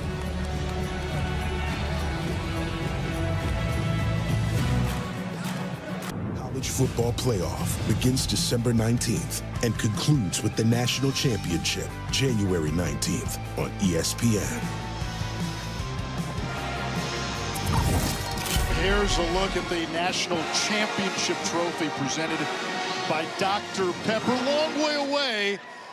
It's funny, here we are. Not as long as we think. It'll be here before we close know to it. mid-October, Andre. Yeah. You could make a case for a dozen teams as to who's the team to beat in college football. Yeah, I still don't know, to be quite honest. There are a bunch of good ones out there, and I think the Hurricanes in Miami might be playing as good as anybody. Oregon as well. Oh my goodness, that would be some matchup if those two got to the finish line and faced off for that trophy. And all Ohio State has done is win, the defending champs. This game's turned quickly in the span of about 2.5 minutes. South Florida has scored 21 points. If you go back to the end of the second quarter, a muffed punt late in the first half gave South Florida an opening. That was the game-tying touchdown, and then 2 quick scores in the second half. Yeah, minute 9 off the clock to start the second half before they get right into the end zone with Sam Franklin. So you look at it, 3 or 4 times South Florida has scored off turnovers. Only once for North Texas. That's the difference in the scoreboard right now. Mestamaker's thrown 3 picks. Low throw dropped by Evans. That's 2 drops now for Evans. 2nd and 10. He is a big-time weapon. Just got to get him started. It's outstanding at Sam Houston.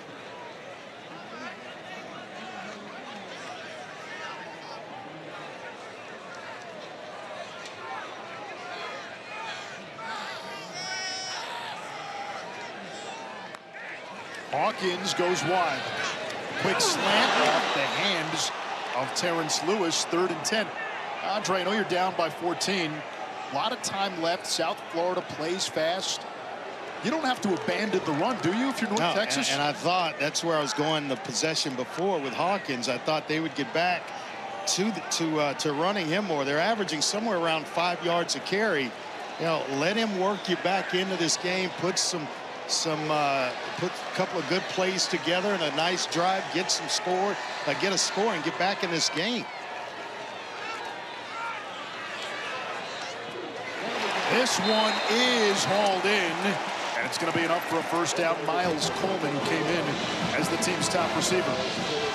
Yeah, started a couple of games as a true freshman last year. He's a stud, young, dynamic player for North Texas. One high safety look for South Florida. Well, it's telling you the outside. He's got one-on-one coverage down at the bottom with Simeon Evans. And the safety's way over favoring the other hash. Now they're going to change the look up.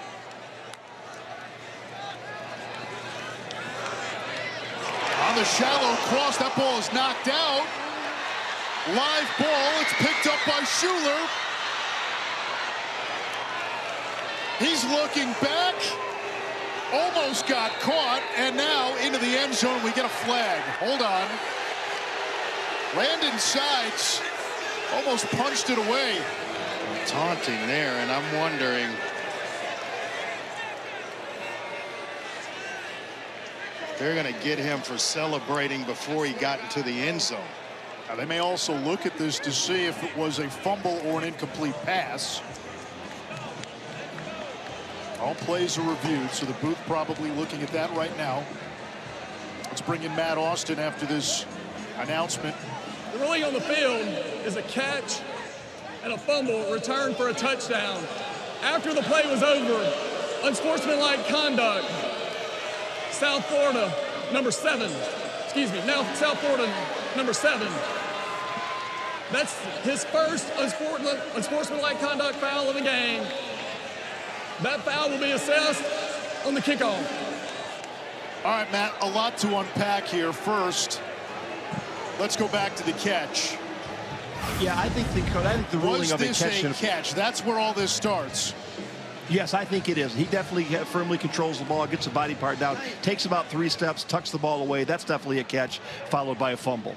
Now, it's interesting on the unsportsmanlike conduct penalty, because if they called taunting for what he was doing before he crossed the goal line, they could have easily marked that off from the spot of the foul and gone back to the 15-yard line. And erase the score. I remember a long time ago when they first instituted that rule, Cordero Patterson was basically called him for high stepping into the end zone. I thought he was trying to avoid a defender closing from inside out. They took the score off the board, and hence my relationship with the head of officials. So I thought if there was a case for that rule, that would have been it. Meanwhile, Lofton is down for South Florida.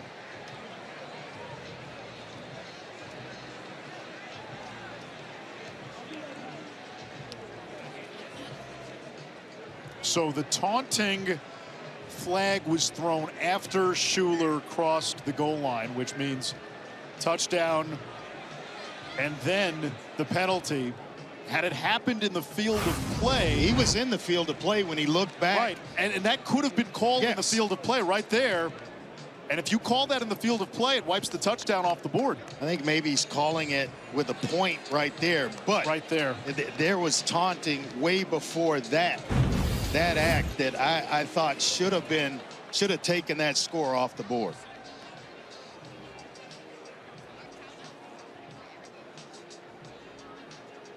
Let's take another look at Schuler, Jalen Schuler here, as he picks it up.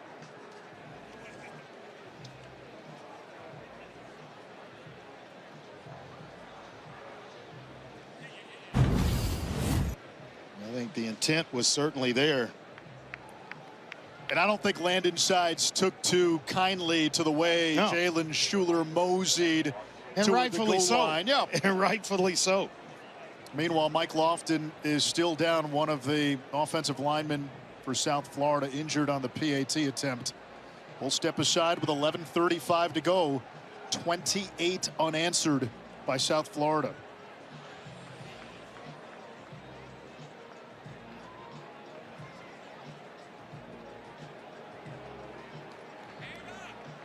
Pickup lineman helped off the field after going down on the PAT. South Florida has scored 28 points in the last 3.5 minutes of game time, going back to the end of the second quarter. They didn't just double dip, they have quadruple dipped. They Costanza, they dipped, they took a bite, and they dipped again.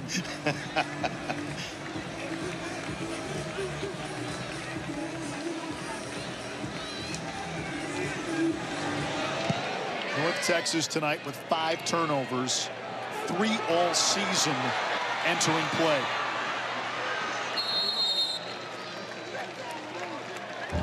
Saturday, it's SEC football on ABC. We've got a triple header. Alabama going to Como to take on undefeated Missouri. They've got the Red River rivalry just down the road. And then Georgia going to the Plains to take on Auburn. Big spot for Eli Drinkwitz and Missouri. He hasn't beaten Alabama. Missouri hasn't beaten Bama since joining the SEC. That's a tough place to go win a football game, Columbia, Missouri. Shakespeare Pizza, however, good spot. Not much there for Mackenzie McGill, maybe a yard. So tough spot for Mestamaker, who has thrown 3 picks tonight. The last possession ended with a fumble by Evans. That was returned by Schuler for a touchdown. And things escalated quickly for South Florida. 28 unanswered after they were down 21-7.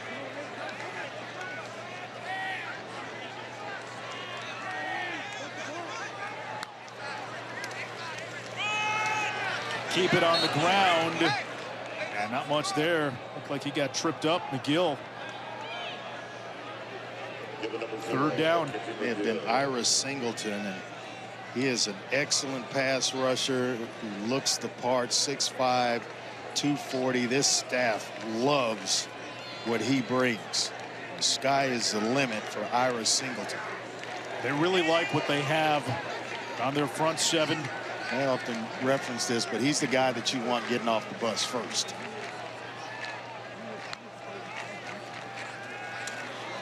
Estemaker's throw is caught for a first down by Wyatt Young. Just steady. That's what Wyatt Young is. It's just a steady receiver, excellent edge blocker, so he does the dirty work within the offense. And then when you throw it his way, most times he's going to come down with the football for you.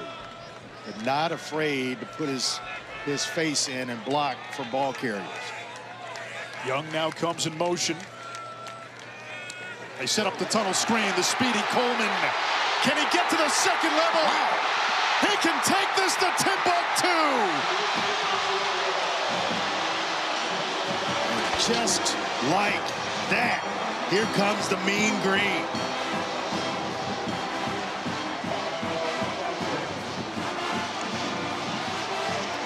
Not a big guy at 5'6", 160 pounds. But all he did in high school was go for over 3,000 receiving yards and 40 touchdown catches in 3 years. You get him in space, little tunnel screen, the middle of the field was open, and nobody's going to track down Miles Coleman. Lightning and a shot glass. A nice touch on that tunnel screen by Estemaker as well. Anguma's PAT is good. A much needed counterpunch by North Texas. Hey, don't go anywhere. We got a lot of time left. A lot of time and two teams who can light up the scoreboard. Early on for South Florida, it was the turnovers that did the Bulls in. 3 of them in the opening quarter. North Texas was able to jump out to a 21-7 lead. South Florida tied it right before halftime, and then 21 quick points to open the third quarter to take the lead. North Texas answers back. When you have the type of run that South Florida has gone on, 28 unanswered, now you got to start getting the ball in the playmakers' hands. Hawkins, Coleman, Wyatt Young, Sides, those guys, they need to touch the football if you're North Texas to get you back in. But more importantly, your defense now. They've got a reason to be inspired going forward. Andre, we have seen 35 points scored between the two teams in the last 5.5 minutes. That takes you back to 1989.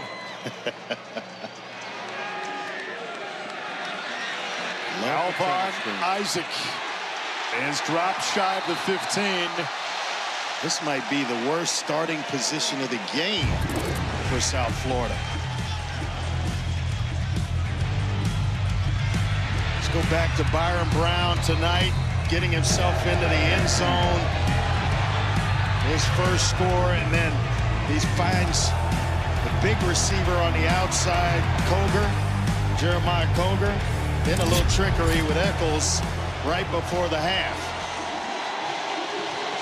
A young man who owns more than a half-dozen school records.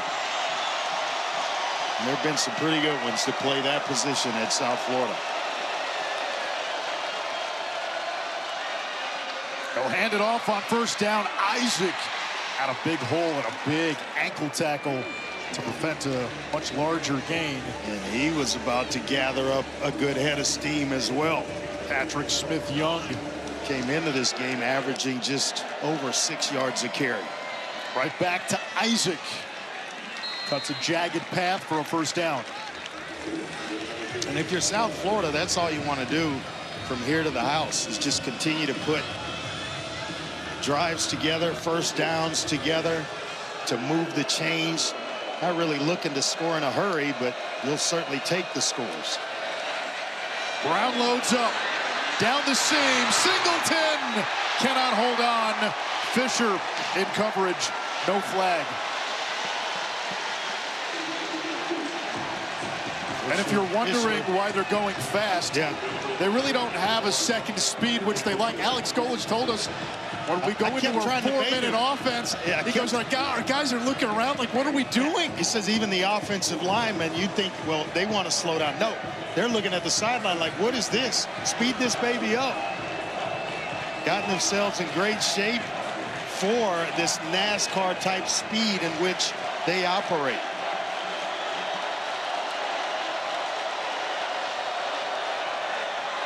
Keep it on the ground. Another nice run by Isaac for a first down, a gain of 11. Well, they've got some really good backs. Isaac, Sam Franklin, and then Norton, who is out. He was kind of the pace setter. Brown takes another shot. Wide open Koger. Touchdown, South Florida. 63 yards. Jeremiah Koger. You like fireworks?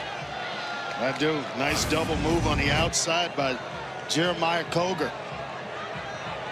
Let's see him just give you the hitch and go. He really sells it to David Fisher, who bit hook, line, and sinker, and then the big fella just rumbling into the end zone. Eyes of the quarterback, Brown, holding the safety inside, so it's an easy throw for him with the route being run by Koger. You know, back in the day, you'd turn on the TV at 2 a.m. and there would be a boxing fight that would be on from 20 years ago. It's kind of what it feels like we're watching right now, just haymakers being traded back and forth. We go. This was a 21-21 game at halftime. Yeah. Look at the score now. It's crazy. Crazy. We told you, hang on, buckle up, because there would be some scoring in this game. 42 points in the last 6 minutes and 48 seconds. Video game stuff. And most of it's been South Florida.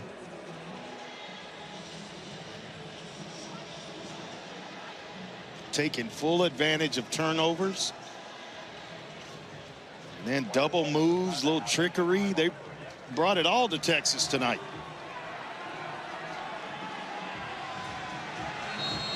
But this North Texas team, they're battle tested. An overtime win against Western Michigan on the road, and then at Army, another overtime win. So it is a team that can fight its way back and make a game of this. North Texas at 5-0.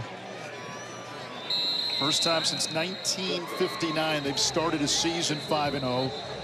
There is a technicality to that. They technically were gifted a win due to a forfeit later on. So, but in terms of actual games played, they've never been 5-0 in a season since 1959.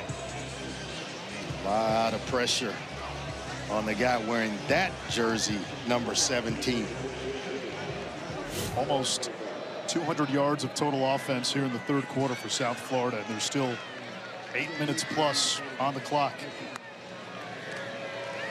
Estemaker hands it off. Schuler meets Hawkins after a gain of a yard. Those two middle linebackers, Schuler and Harris, the ringleaders, the best friends on that defense for South Florida, and a man down. Merrifield's the player down. He was on the bottom of that. He got the legs of Hawkins. Not sure if he just had the wind knocked out of him or what, but he was under the bottom of that pile. He's played some game tonight. Knocked down a pass early in the game. Yeah. Transfer from FAU, where he was a captain on that team.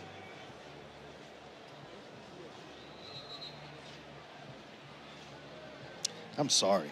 If I'm a captain somewhere, I'm not leaving. That's just me. I mean, all of a sudden you've earned the respect of your teammates. However that's If it's the coaches, you have their respect. If it's the players that choose and vote on that, you have their respect. Different day, different age. It is. It is. Always searching for greener pastures, literally. We have coaches these days who tell us, you know, it used to be where in recruiting you lost a guy, especially if it was a close-fought recruiting battle. There would be hard feelings at the end of it if the guy chose another program. Not anymore, because now if you're option 2, you might be option 1 when that player enters the portal. When he decides to transfer. You're the first phone call, so you want to finish a close second.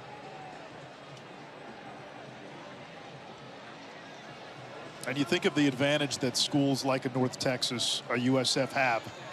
You play in a talent-rich area. Yeah. There's always guys who want to come back home. Yep. And there are a lot of them in the Dallas area.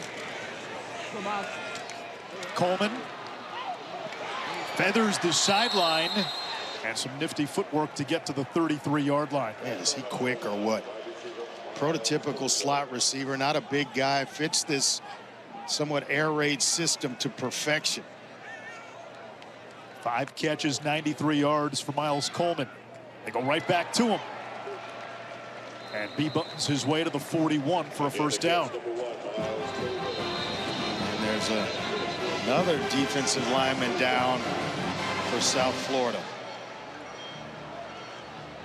Timeout for an injury to a member of the defense. It's Richard Scott, part of a heavy defensive end rotation tonight, and holding that left leg.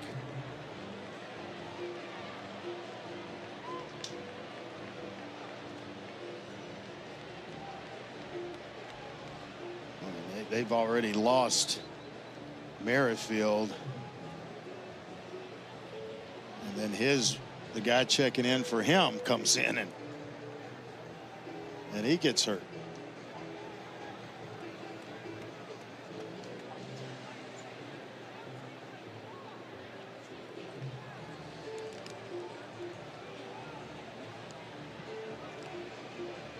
And that's a coach that cares. Every injury that has occurred tonight, he has been out and on the field. Lets young men know that you care.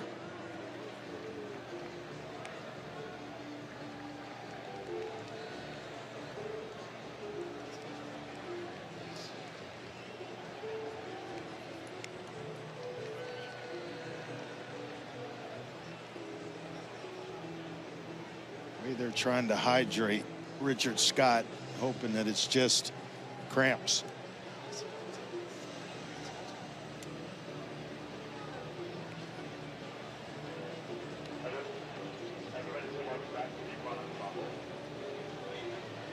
Looks like they're working on that hamstring. I'm not sure how much he's actually played tonight, but coming in the game from Merrifield, and then all of a sudden you're called to duty, you got to make sure you're stretched out, ready to go at all times, no matter if you've played a bunch of snaps or that's your first one.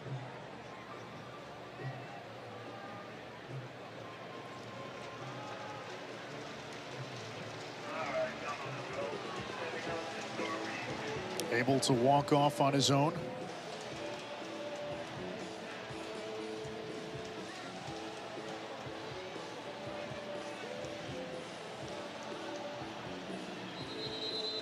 That's one thing to look at the score. You look at the clock, Andre. There is still 7.5 minutes to go in the third quarter. A lot of time, quarter. my man. A lot of things can happen in this game. And can Drew Mestamaker bounce back? He did so on the last drive with that touchdown pass to Coleman. Coleman now north of 100 receiving yards. Hawkins, first time he's had daylight tonight. True freshman inside the 30 before Tavin Ward brings him down. A gain of 30 yards. Jimto Obedegwu throws a nice block inside, just kind of washes everything down inside. And Mestamaker throws it away with the pressure coming from Devin Lee. Yeah, they try to change and go tempo a little bit quicker themselves and right on the ball from that Hawkins run. But the big fella at right tackle has washed everything down inside for Hawkins. Hawkins got the start today. He's taken over as the lead running back with 7 touchdowns in his last 2 games. Nobody open. Mestamaker slings it to the end zone, and it's incomplete in the direction of Young. And he carries that thing low. How correctable is that? It's correctable, but you just gotta, it's just reps. And I'm quite surprised. I think he gets away with it because he's 6'4". But you know, with the height, and he can see over everybody. Otherwise, I would imagine he's getting anybody smaller get a lot of passes tipped at the line of scrimmage. But it's down around his waist and sometimes even lower than that.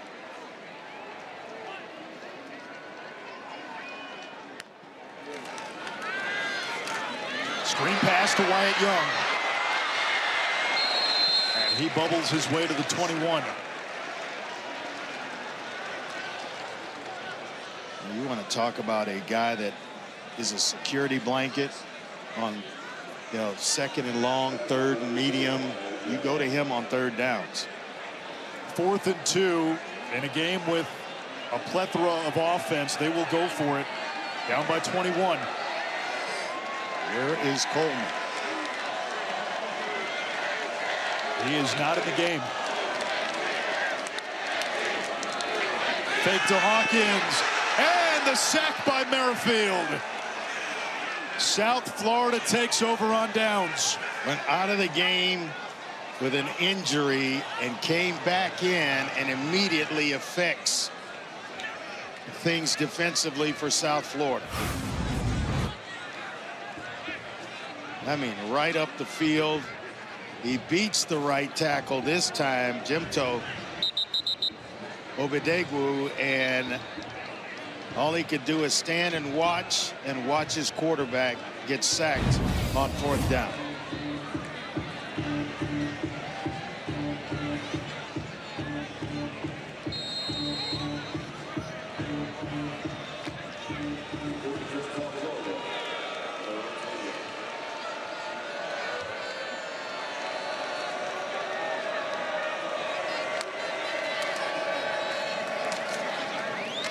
Kai Davenport tries to run through a couple of mean green defenders and out to the 35, a pickup of about 7. All he's done this year is average over 6 yards a carry. I mean, just some production. That tells you a lot about the offensive line. A yard. Let's check in quickly with Paul. You know, Byron Brown, his energy is unreal on and off the field. On the sideline, infectious smile too. This is a guy that wants to be an orthodontist when he's all said and done with college football. He said when he was in high school, he had a gap between his front teeth. The braces took care of it, changed his confidence forever. He wanted to show off that big smile. I'm seeing this big smile a ton tonight.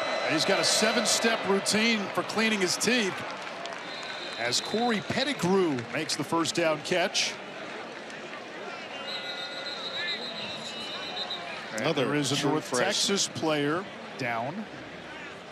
Pettigrew with that last catch, another true freshman making plays. Seen Koger get in the end zone twice. Neptune throw him a touchdown pass, and then there Pettigrew with his 2nd reception of the season. Colin Lewis, who had an interception earlier. And we talked to Alex Golish about how he views this program, and he said when he took the job, it was clear to him that the administration, the athletic department, did not view this as a group of 5 job. Right. And he treats it as such. And then they go out and they beat Boise State. They go beat Florida. They go play Miami. That's their lone loss. Because at one time, it wasn't a group of 5 job. It was ranked number 2 in the country. Back when Jim Leavitt was the 2007. Head coach. Yeah. And so, you know, they were everybody's darling at one point in time. They were part of the group that after they launched their program, relatively young program. They got an invite into the Big East once teams started to go to the ACC, but the Big East was still a power conference at that point. And then once Big East football went away, South Florida, like a number of schools, they're trying to find a place in the college football world, but they're getting a new stadium, on-campus facility, and they want to go big in Tampa. Here's Isaac, flag down. Be a hold, and this one will come back. One thing that's consistent with an Alex Golesh offense, he's going to have experienced O-linemen up front. Last year he had a bunch of grad transfers. Same thing this year. Defense, number 94. That 10-yard penalty will be added to the end of the run. First down. Defensive hold. You guys are talking about the upside of this program. They're dominating in recruiting. 33 commitments in the 2026 class. That's #1 in the American. USF's 2024 class was the best of any program outside of the Power 5. So Golesh not only knows how to coach, he knows how to recruit. Flea flicker. Brown cannot escape. May have kept it in the hands of Alvon Isaac a little bit too long before he decided to give it back to his quarterback, Byron Brown. And Trey Fields able to make the play in the backfield. They're not through scoring yet, Anish. They're not even worried about this clock. There's so much time left in this game. They got flea flickers and all kinds of stuff going on. End around passes. Although they are taking their time. A little bit slower. A little bit, the tempo's changed a little bit. RPO. Mudia Rubin, the Stanford transfer. Big-time high school soccer player. Graduated from Stanford in 3 years. Smart young man.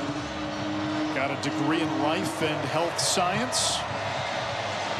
A citizen of 3 different countries, the U.S., Canada, and Nigeria.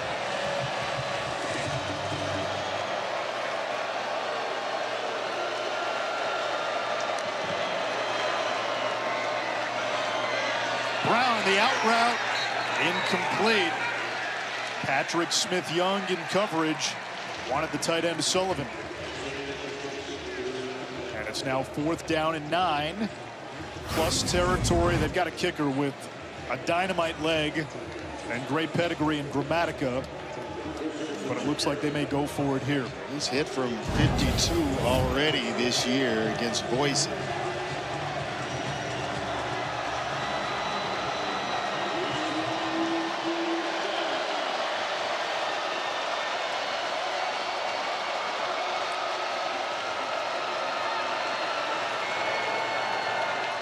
And now they'll take the delay. Trying to draw North Texas off sides. Delay of game.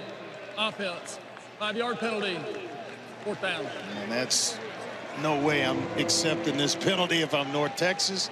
Decline it because all they want is room to land this punt inside the 10, and I think they backed it up.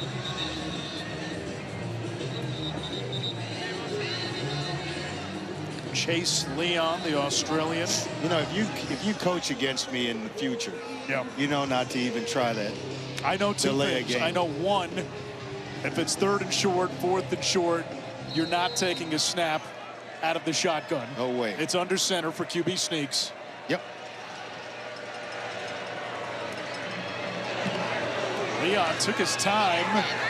Their catch called for and made by Coleman, who muffed a punt late in the first half that led to a South Florida touchdown. That's one of 5 turnovers by the Mean Green tonight. Yeah, just interceptions that really hurt this North Texas team, and throwing one up, and each time 3 out of 4 turnovers have been, they've taken advantage of them and put them in the end zone. Big return there by Schuler. I won't get into the rest of that, but Just an abundance of turnovers, forced turnovers for South Florida. Yet North Texas has still got a lot of time. Too high for Landon Sides. Ben Knox in coverage. What did we talk about earlier in this quarter? You hold it low. When you bring it up to throw it in a hurry, it's going to sail on you.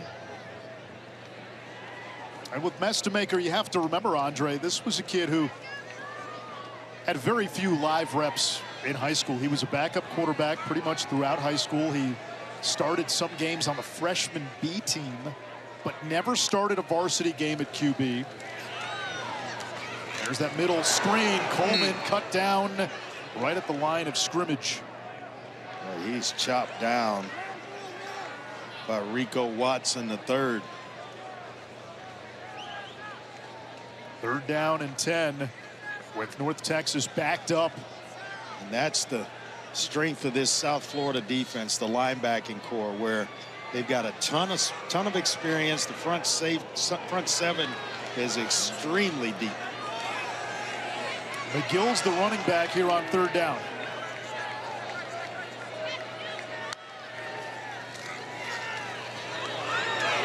Mestemaker has to check down to McGill. And he's going to be wrapped up at the 12-yard line by Rodney Hill. 4th down coming up. And now UNT has to punt.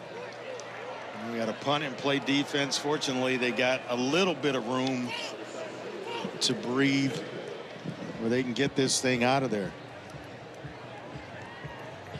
Isaac is waiting on the logo near midfield. Redshirt freshman from Hawthorne, Florida.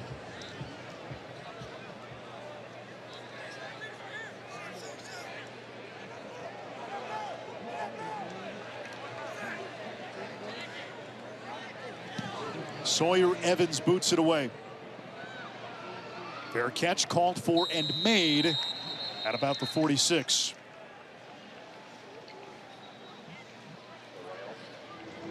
Bulls go back on offense with 1:42 in what has been a high-scoring 3rd quarter. South Florida's put up 28 points. There's a penalty marker all the way back at the 5-yard line near where Evans punted.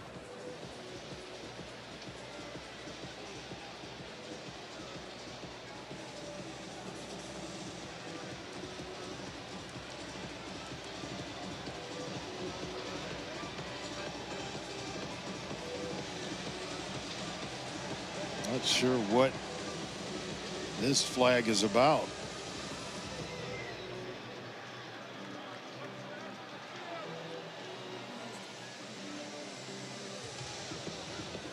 Long conversation, I know that.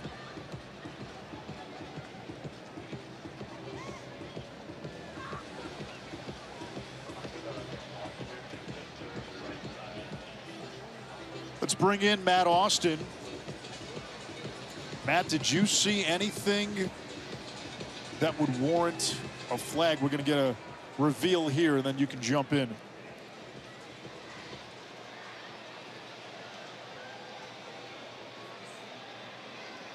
My question to Matt would be, what's the long conversation about?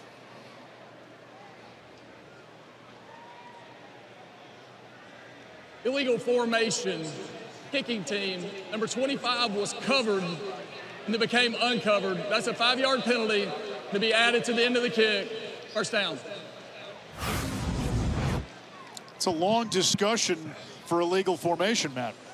Well, I think they wanted to verify that they saw what they think they saw. What happened was the left tackle was a numbering exception, and then they shifted, and that opened him. He went as a wide receiver, so that's illegal. If you start out as a numbering exception, the center's got his hands on the ball, you cannot become uncovered. So it's actually a good call. Just took him a while to get there. And it puts the ball at the 49-yard line of North Texas for South Florida. 28-7. Bulls since halftime. 1:42 to go in the 3rd. Well, I've been waiting all night for a shot play. And with this type of field position, would not surprise me. Well, they're tightening things down. Brown hands off to Sam Franklin. Breaks the initial tackle and yanked down at the 45 for a gain of 4. Patrick Smith-Young the tackle. It's like Franklin may be banged up. He was tapping his helmet for a substitute, but it goes so fast. Brown on the QB keeper. Brought down by the laces, close to the 40. Well, it goes so fast, they couldn't get Franklin off the field.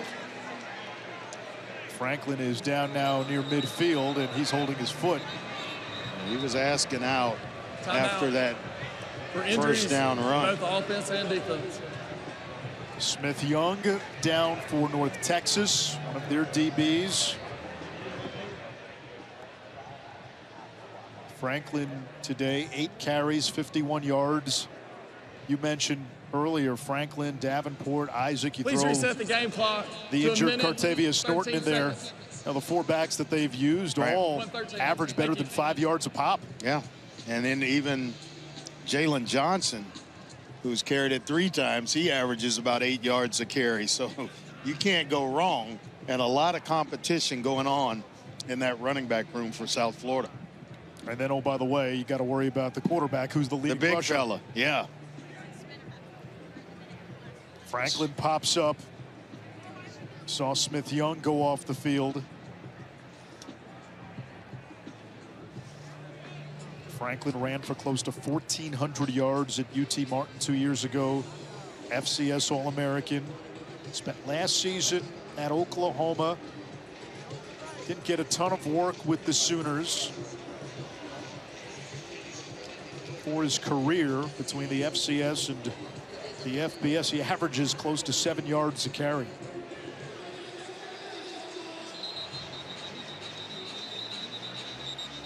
But if he can't come back in with Norton out, Franklin may be banged up.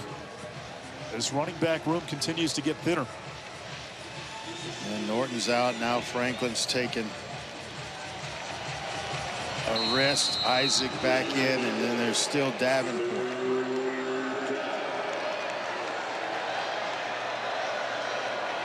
Isaac has 50 yards rushing on 8 carries. Direct snap. So Brown looked like he wasn't ready. They snap it right to Isaac, and he picks up the first down. This is a fun game when you're an offensive lineman in the system for South Florida. Quick throw off the fake. There's Jeremiah Coger. He's really starting to come on. Last week had his first career catch, which was a touchdown. Added 3 more. He has a touchdown today. Yep, big game against Charlotte last week. Wide open. That's Pettigrew. He's got 2 touchdowns today. In fact, close to 100 yards receiving.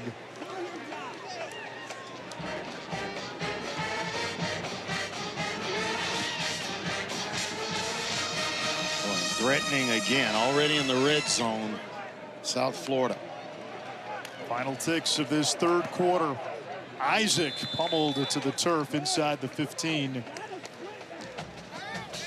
USF outscores North Texas 28-7 in the third quarter. We saw fireworks, actual fireworks at halftime. They put on a nice fireworks show, and then it carried over. Happened.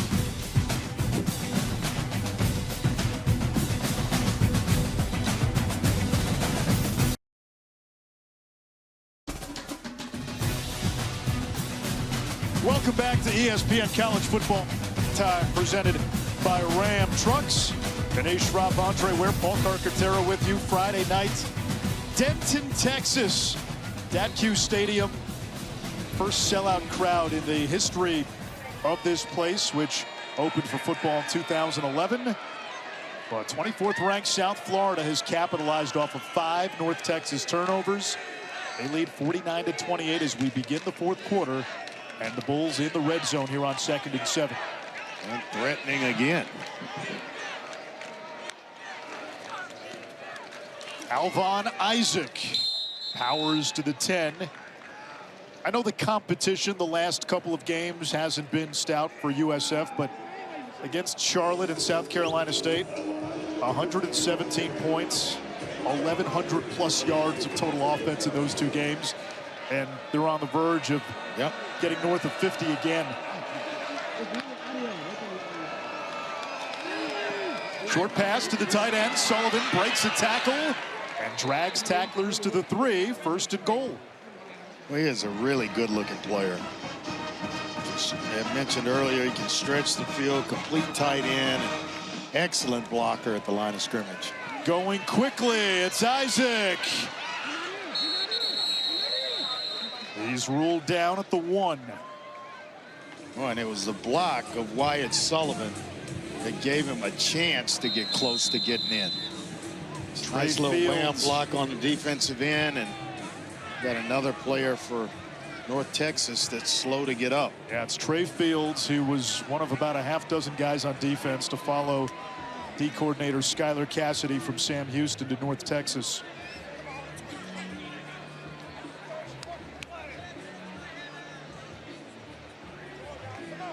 Trey Fields, he is a guy that they're going to have to lean on the rest of this season.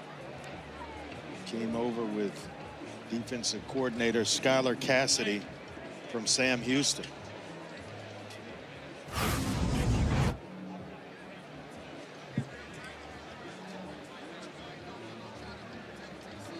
Number 6 in there, and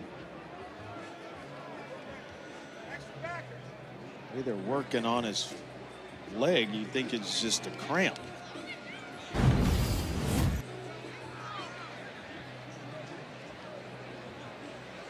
USF tonight has run 73 plays. Last week against Charlotte, they ran 97. Wow.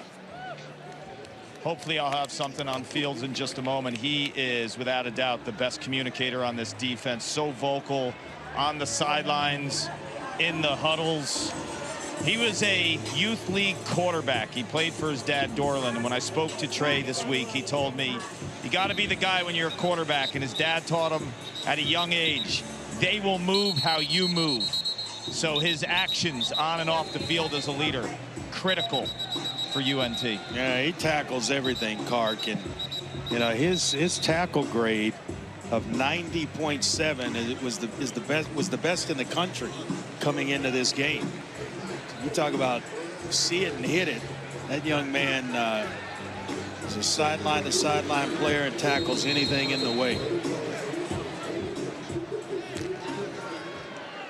Jumbo package here on 2nd and goal. And they feed the big offensive lineman for the touchdown.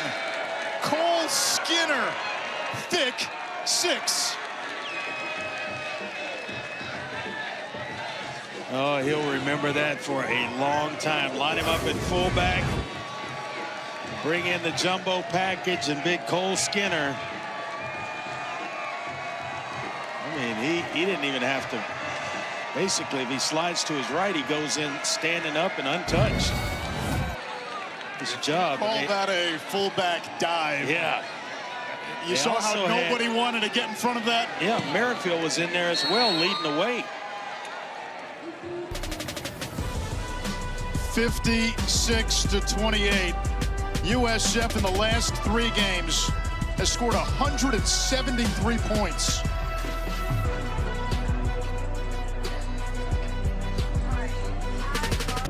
ESPN College Football Primetime is presented by RAM, official sponsor of the College Football Playoff.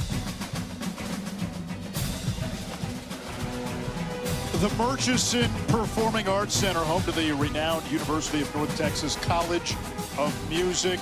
The school developed the first jazz studies program in the nation. The heritage dates back 135 years when the school was founded. Just a tremendous music program here at the University of North Texas. Second half, it's been all South Florida, 35-7 Bulls since halftime. And I know a lot of the crowd has filtered out with the score being what it is, Andre, but today was a moment here for North Texas. They just ran into a buzzsaw in the second half. Turnovers did them in, and you look at that South Florida Bulls offense. I know Charlotte and SC State, it's one thing, but Yeah, North Texas was 5-0 entering today. And that was with a bunch of turnovers to start this game. You know, so they got it cleaned up in a hurry, but you know, it looked a totally different way when this game first kicked off. TFL by DJ Harris. They had a sellout crowd here. It was a blackout. The students were out in full force. And after the last home game, which did not have strong attendance numbers, you know, the message was sent that people will get behind a winning North Texas program. Oh, yeah. You hope that they can bounce back from this defeat and still have the support of their fans and students. As Sides hauls in a catch at the 30-yard line. On the other hand, Andre, South Florida's got 56 with plenty of time left. In a game, like you said, they turned it over 3 times in the first quarter. Yeah. They've beaten Florida. They've beaten Boise. They've played Miami. They're as battle-tested as any Group of 5 team in the country. I know Memphis has the Arkansas win. Navy's undefeated. But you got to put USF up there with the top playoff candidates out of the Group of 5. I think so. And that resume that you just recited is going to go a long way in their favor as they work their way through the schedule. Now, it's a long season. And when you look at it, at Memphis, at Navy, 2 really, really tough games. The Tigers are going to be tough at home. And then when you talk about Navy, Navy can offset the speed in which South Florida likes to operate. They can slow them down. They can go on long drives. They can chew up a lot of clock and put a lot of pressure on this South Florida football team, especially on the offense. Sides hauls it in. First down to midfield. Yeah, Navy South Florida becomes a contrast in styles. I mean, you couldn't get more polar opposite than those 2 teams playing one another. And those 2 games you mentioned, Memphis and Navy, both on the road. Yeah, and Memphis has got a big win in their back pocket over Arkansas already. Now, North Texas, they don't play Memphis. They don't play Tulane in the regular season.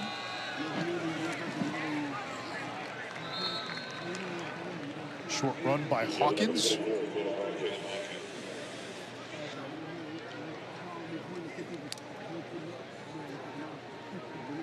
Just thought there was a time in this game that Hawkins should have carried it a little bit more. And instead of going toe-to-toe, sometimes or taking headshots to give a boxing analogy, you go to the body a little bit every once in a while and kind of weaken the opponent from the midsection. Hawkins certainly capable of doing that. Estemaker's throw too high. Andre, you've hit on this a couple of times. Where he sets up when he drops back, you've mentioned that causes the ball to sail. It does, and because when you get ready to drive the ball, you've got to bring it up. And if you can't really step into a throw, then the ball's going to sail on you. And a couple of his interceptions were a direct result of that exact thing happening. 3 interceptions today, 0 entering play. Yeah, I'd just like to see him carry it a little bit higher.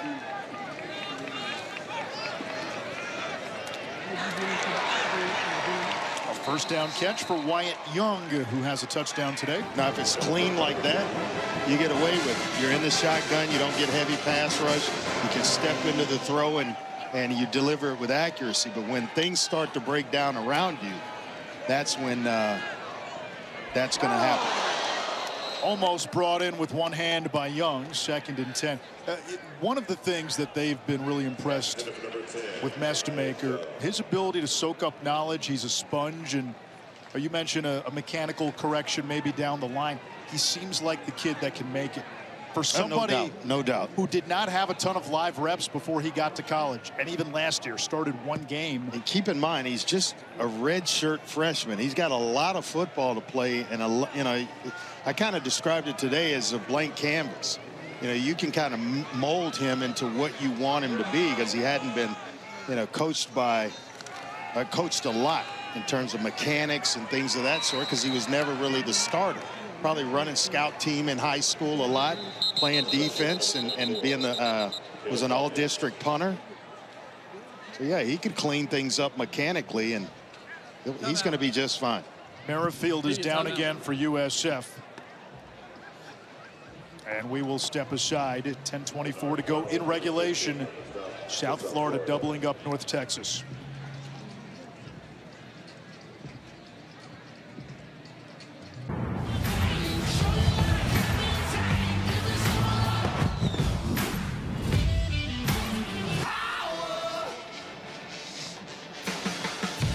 Big triple header on ABC over in the SEC. Oklahoma and Texas, Red River rivalry. That game will be in Dallas. John Mateer listed as probable. Arch Manning and Texas try to bounce back from the Florida loss. We'll have to play some good football tomorrow. That Oklahoma defense is no joke. Going to get a lot of different looks. Going to keep him playing the game between his ears. Maker with nowhere to go. And he's going to be sacked on 3rd and 9. Big Trayvon Mitchell finishing things off.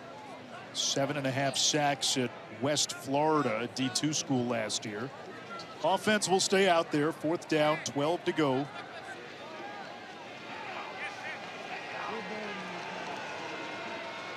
(35-7) South Florida in the second half. Nickel blitz down the seam, perfect throw, and Young hauls it in for a 1st down. And he's shaken up, unfortunately. What a grab, Wyatt Young, but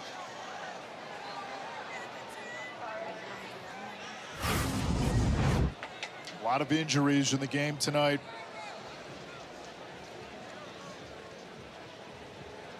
Timeout on the field. We will step aside. 9:28 left here in Denton.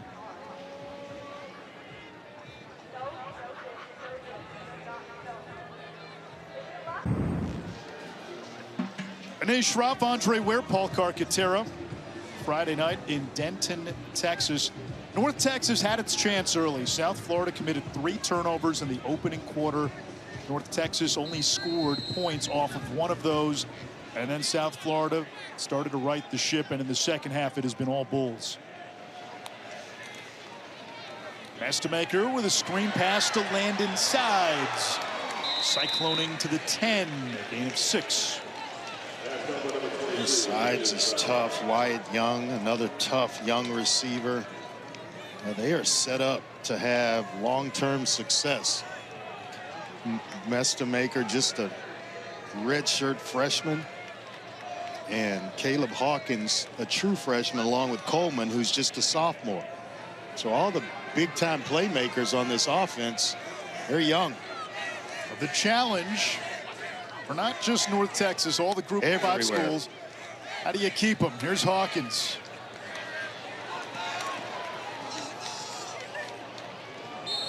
He fumbled. South Florida saying the ball is out. I think he did. And he fumbled. It is turnover number 6 by the Mean Green. Ruling on the field is a fumble recovered by the defense. It was so... 1st down, South Florida. It came out just so slowly that you just didn't even think it was a fumble. But it starts to move around as he's fighting for yards. Now that extra effort causes the ball to come out. I'd love to see a different look to see if his knee indeed went down before or touched before the ball came out. Or was he held up by Schuler? That's what Schuler does. He's played some game. Ruling on the is a good field player. is a fumble recovered by the defense. That play is under further review. Schuler had the fumble recovery for a touchdown earlier. Let's bring in Matt Austin. Yeah, Andre, you're exactly right. Matt, about right the knee. there is the knee down. I believe it is, and then I don't think the ball came out till it hit the tackler's knee. So I do think this should be overturned to the runner being down. Yeah, you can see the knee comes up off the turf on the last replay we showed you. And then the ball's just kind of sitting there. Schuler doesn't even recognize that it's laying on the turf.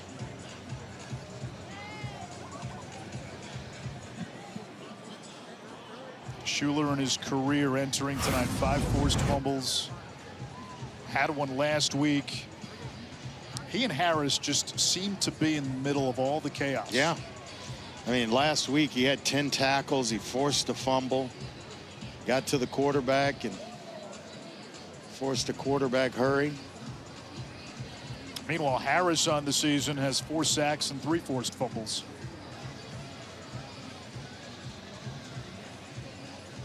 The guy that's the forgotten linebacker, DJ Harris, he's a pretty good one as well. He had a TFL tonight.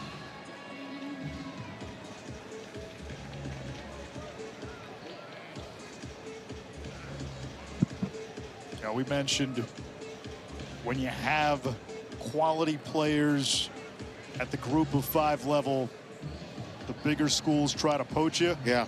That goes with the head coaches too. There's a lot of movement already that will be filling jobs here in the coming months.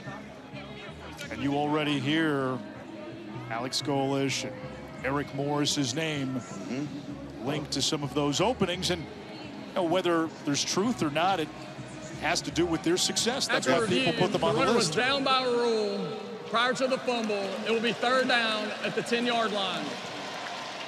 So that's a break for North Texas. It wipes a turnover off their ledger. They still have 5 tonight.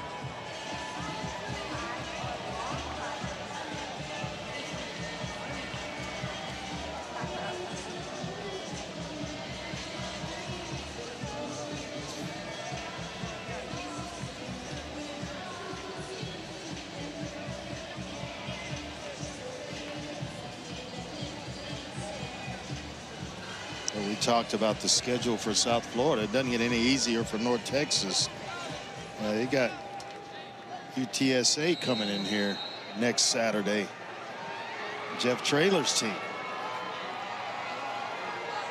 14th play of this drive. Has to make her to the air. Along the sideline. And out of bounds, shy of the end zone. Trey Williams, the tight end.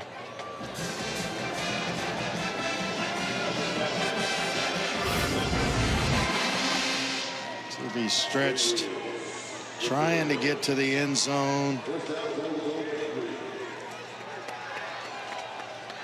Close. Ooh, that is close. Yeah, they may very look at close. this. And they take a look. The right foot's still in bounds. He stretches and looks like as the runner was short of the goal line. That play is under further review. he may have gotten the football across the pylon before the second foot comes down out of bounds. Let's put Matt Austin back to work. What do you see, Matt? I agree with Anish. I agree with Andre that he's definitely in bounds. The key is, did he get the ball above or inside the pylon? And the ruling on the field being out of bounds, it must be clear and obvious that he did so. And without a shot right down the sideline, it's going to be kind of difficult to determine if it was over the top or inside. The other question is, the ball did come loose right at the end there, but I do think he was past the goal line before it came out of his hand. Yeah, it's close. Really, really close. Right foot is indeed in bounds, and I think it crosses just over it before the left foot comes down out of bounds. And again, as long as that ball is inside the pylon or it goes over the pylon, if any part of the ball crosses the goal line before he goes out of bounds, it's a touchdown. That's exactly right.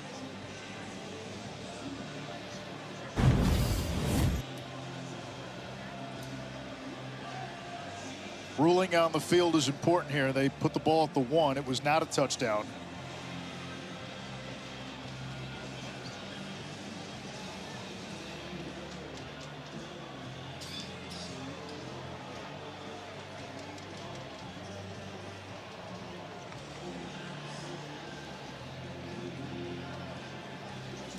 Matt, here's a question for you.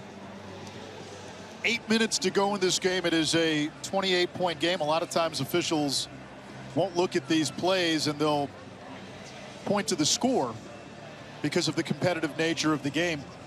Is this one of these situations where that would be in play, or are we still in the process of reviewing plays like this one? I don't think it's in play because it's a scoring play. If this was a regular pass and did he get it for a first down or something like that, and this was the point differential, they may not stop the game for that.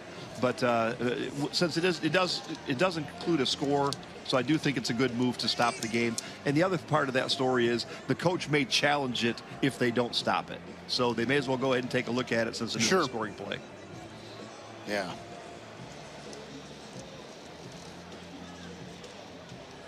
It is a long replay review. And this is where oftentimes I think you get the angst of football fans. 56-28, 7:53 to go. And if you haven't seen it by now, you may not see it. Yeah, it only took Matt and I like, what, two looks? We determined it was a score. It's a touchdown.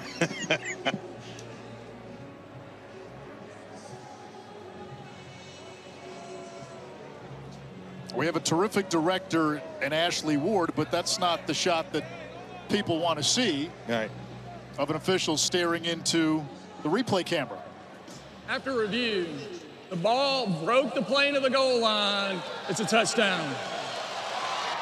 Well, there you have it. Good call, Matt.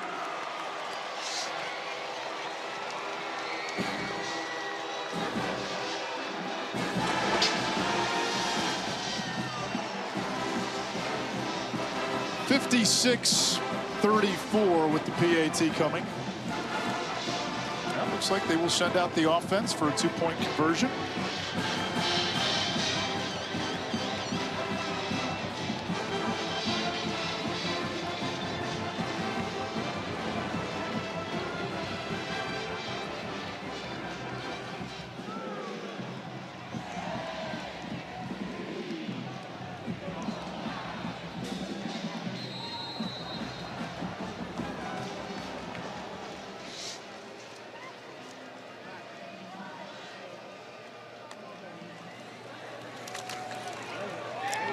Maker able to complete to Dalton Carnes.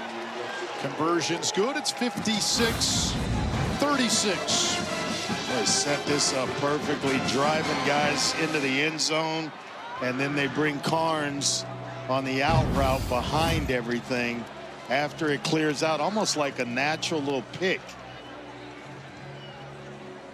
And another player down. That looks like Mitchell. They call him Slug. Travion Mitchell.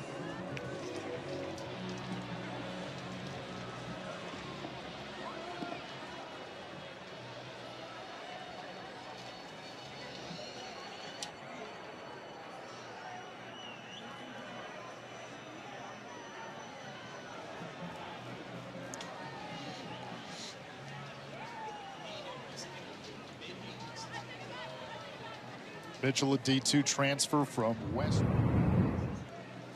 Had 17.5 TFLs and 7.5 sacks there last year.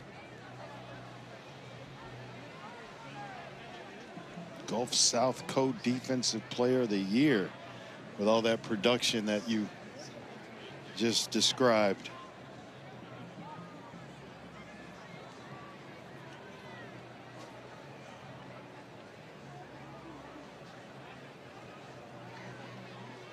We are closing in on close to 4 hours of game time. A game that started with two teams having playoff aspirations. It's the highest ranked group of 5 conference champion that gets the automatic bid to the 12-team college football playoff. And entering tonight, Memphis and ODU had the best odds, if you will. Now South Florida still plays Memphis. North Texas does not play Memphis or Tulane in the regular season, but that number for the Bulls will go up. Old Dominion has a win against Virginia Tech. Memphis undefeated with a win against Arkansas. But here's the key. At the end of the day, if the Group of 5 representative is to come out of the American, which seems like the prevailing sentiment, you have to win your conference championship. And then once the final rankings come out, it's only the conference champion and the highest ranked conference champion amongst all the Group of 5 that gets in. Is there a possibility for an at-large? Sure, but if you're going to be an at-large, you've got to be in that top 12. Yeah. You got to have the schedule. You got to put together a bunch of, you know, decisive wins, even with the schedule, to become an at-large. If you're not going to be, you know, if you're not the conference champion, so to speak. North Texas lines up for an onside kick.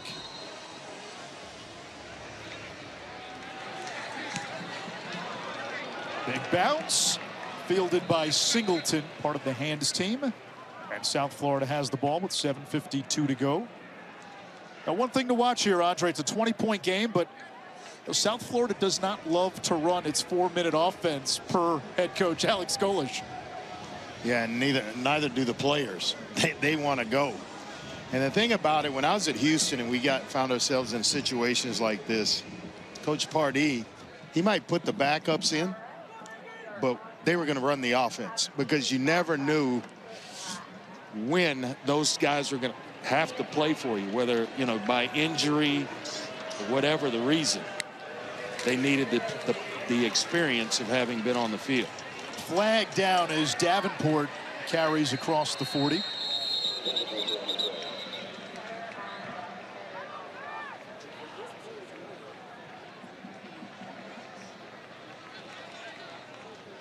Personal foul, hands to the face, defense, number 42, 15-yard penalty, first down.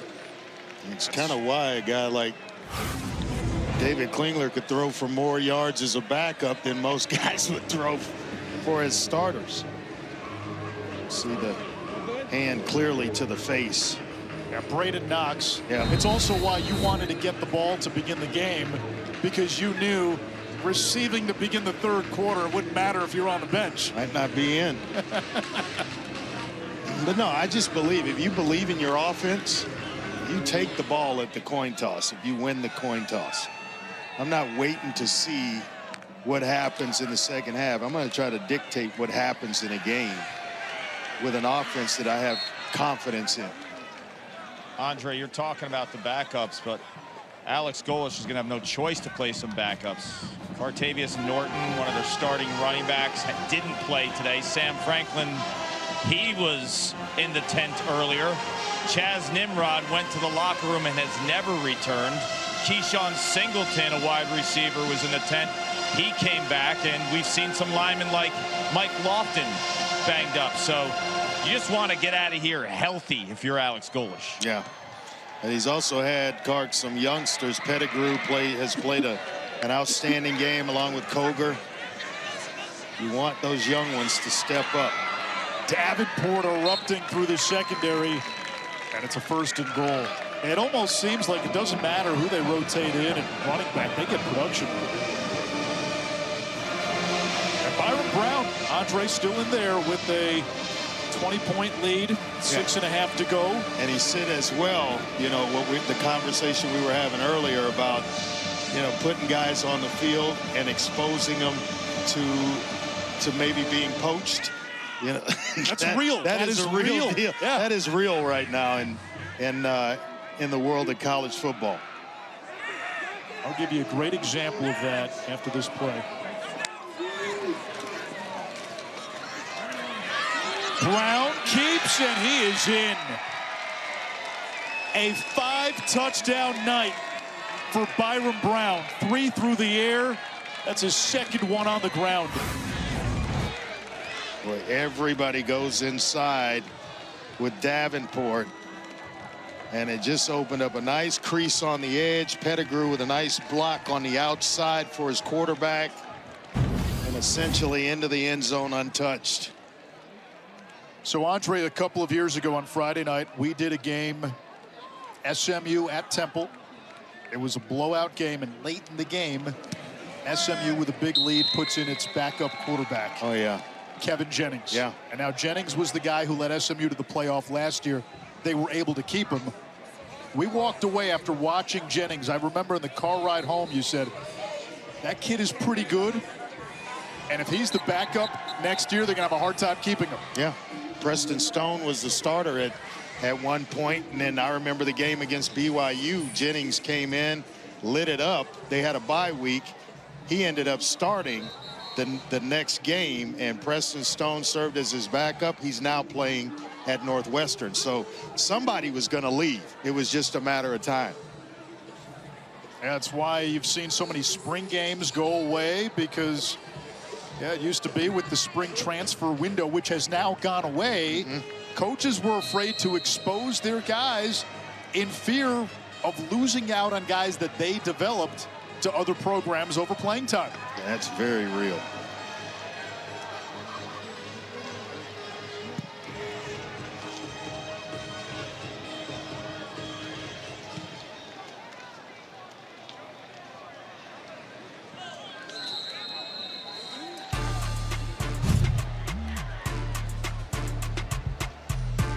Byram Brown tonight, leading rusher, leading passer, 5 touchdowns, and then Kroger, the freshman who had 4 catches for 75 yards and his first TD last week. Those were the first 4 catches of his career. He builds off that performance. Look at that average for Kroger, 23.5 yards per catch.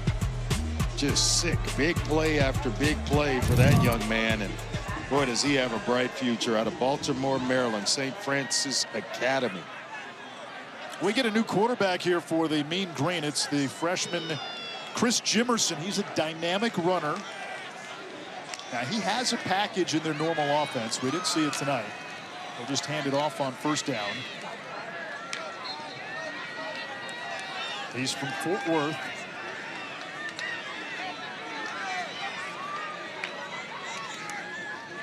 Ashton Gray into the game at running back.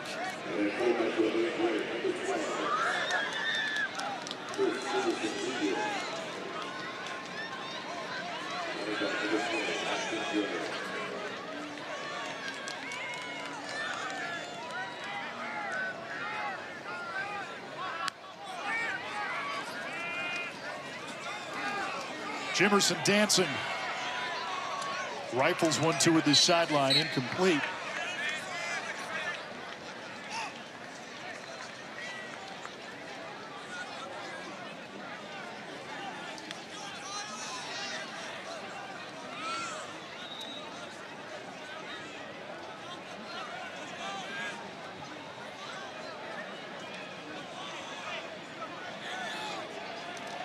First collegiate appearance for Jimerson. Surprised to see Jimerson over Poffenbarger. Reese Poffenbarger is the backup. He was at Miami last year. Backed up Cam Ward. There's the dynamic running ability of Jimerson, just nowhere to go. And it'll bring up 4th down. Now Poffenbarger also had a pretty good career at Albany before going to Miami.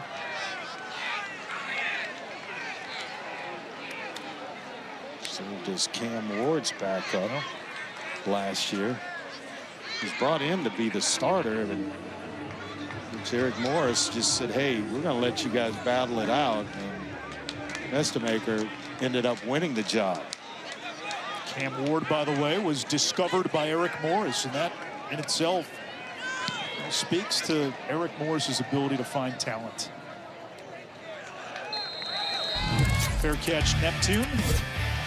Byram Brown, Lord Byram, has been the guy to make it go offensively. Got it started early with a touchdown run, and then he found Koger in the corner of the end zone. And again, up top to Koger for a second touchdown. The nice touch pass over the top.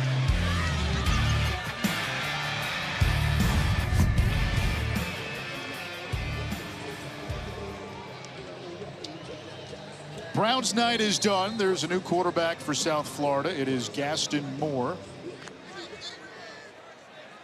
Played at Tennessee last year. I'm told no one's as slick as Gaston, no one's as quick as Gaston.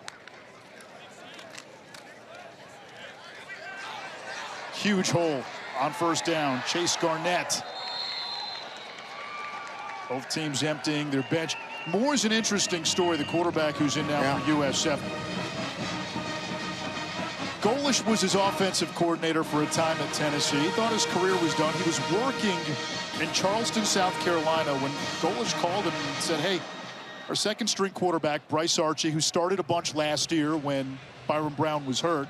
Archie also on the South Florida baseball team, was drafted by the Cincinnati Reds, and Alex Golish said, hey, you have another year of eligibility. Do you want to come play for me again at South Florida? And Gaston Moore said, sign me up.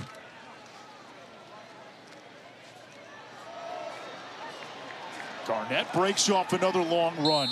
They've got running backs everywhere, Andre. Yeah, they are just super deep in that room. But they're also that deep at wide receiver as well. And you can lose a guy like number 16, 10-yard Nimrod, the foul. Replay first down. And not miss a beat in the second half. A guy like Koger steps up for you. Pettigrew steps up for you. Neptune steps up. And that's the future. 3 young, dynamic wide receivers have stepped up and made plays for this Bulls offense. And then you look at the running back room, a lot of production there as well. This is a good football team, and they would give a lot of teams anywhere problems. Well, they already have. They beat Boise State. They beat Florida on the road. Garnett showing some shake, some sizzle, some speed. You know, Anish, you're talking about all the skill along with Andre. How about the trenches, too? These boys up front on both sides. They brought in 18 new linemen from the portal. And they've been very, very effective tonight on both sides. If you talk to Todd Orlando, their defensive coordinator, said he went 5 for 5 in the portal, finding big guys. So all the skill is on display. And this is an offense that scored 54-plus points now for the first time in school history in 3 straight games. We got to give some love to these big guys up front. Yeah, Kark, how about this? In the last 3 games, South Florida is averaging 60 points per game. And I get it, Charlotte, a program near the bottom of the American, South Carolina State FCS. But 63 against North Texas. They've put up about 550 yards per game on average in that stretch. It's a Bulls offense. That is a stampede. Tonight they've made Denton their personal Pamplona.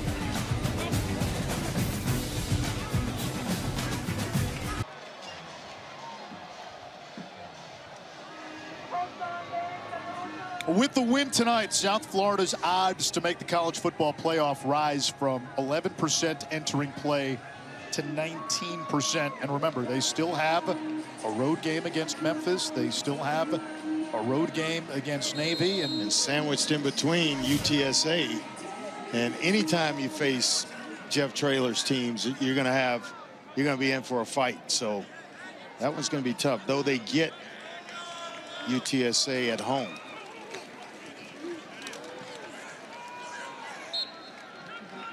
Third down upcoming. The most points South Florida has scored against an FBS school is 65. They pick up the first down. We'll see if they keep running plays or just take a knee.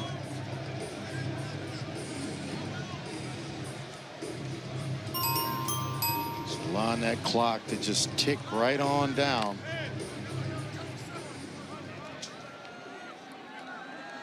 Backup quarterback Gaston Moore in there with Chase Garnett as his running back. Here comes Garnett again, spin cycle, first down and goal from the 8-yard line. And let's see if we just get kneel downs from here.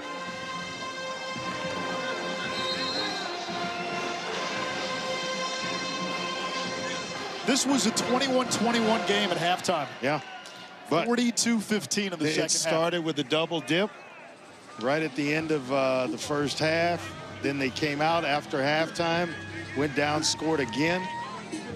And it was all South Florida from that point on. And I think Eric Morris is going to kick himself for the way North Texas could not capitalize on early mistakes. South Florida turned the ball over 3 times in the opening 15 minutes. North Texas only turned 1 of those turnovers into points, and then the turnovers became an issue for the Mean Green. They turned it over 5 times in this ball game. 28 points off turnovers for USF. 41, and set the play clock to 40 seconds. Both will start on my signal. We know Memphis is pretty good. Andre, I don't think you can count out Tulane in the American. No way. He's undefeated. Yep. Where does South Florida fall in the American Conference pecking order? Right in that conversation. I mean, when your only loss is to the number 2 ranked team in the country, who I feel like is the best team in the country right now. That says a lot about your program, and they not a lot of teams want to see South Florida pointed their direction. Not a lot of teams score 63 points after turning it over 3 times. Yeah. But this offense for Alex Golish and the Bulls continues to cook. They ran 60% of their plays tonight in North Texas territory. 575 yards of total offense. Byron Brown accounts for 5 touchdowns. The Bulls improved to 5-1. North Texas suffers its first loss of the season. For Paul Carcaterra and Andre Ware and our entire crew, I'm Anish Shroff saying so long from Denton, Texas. South Florida wins big, 63-36.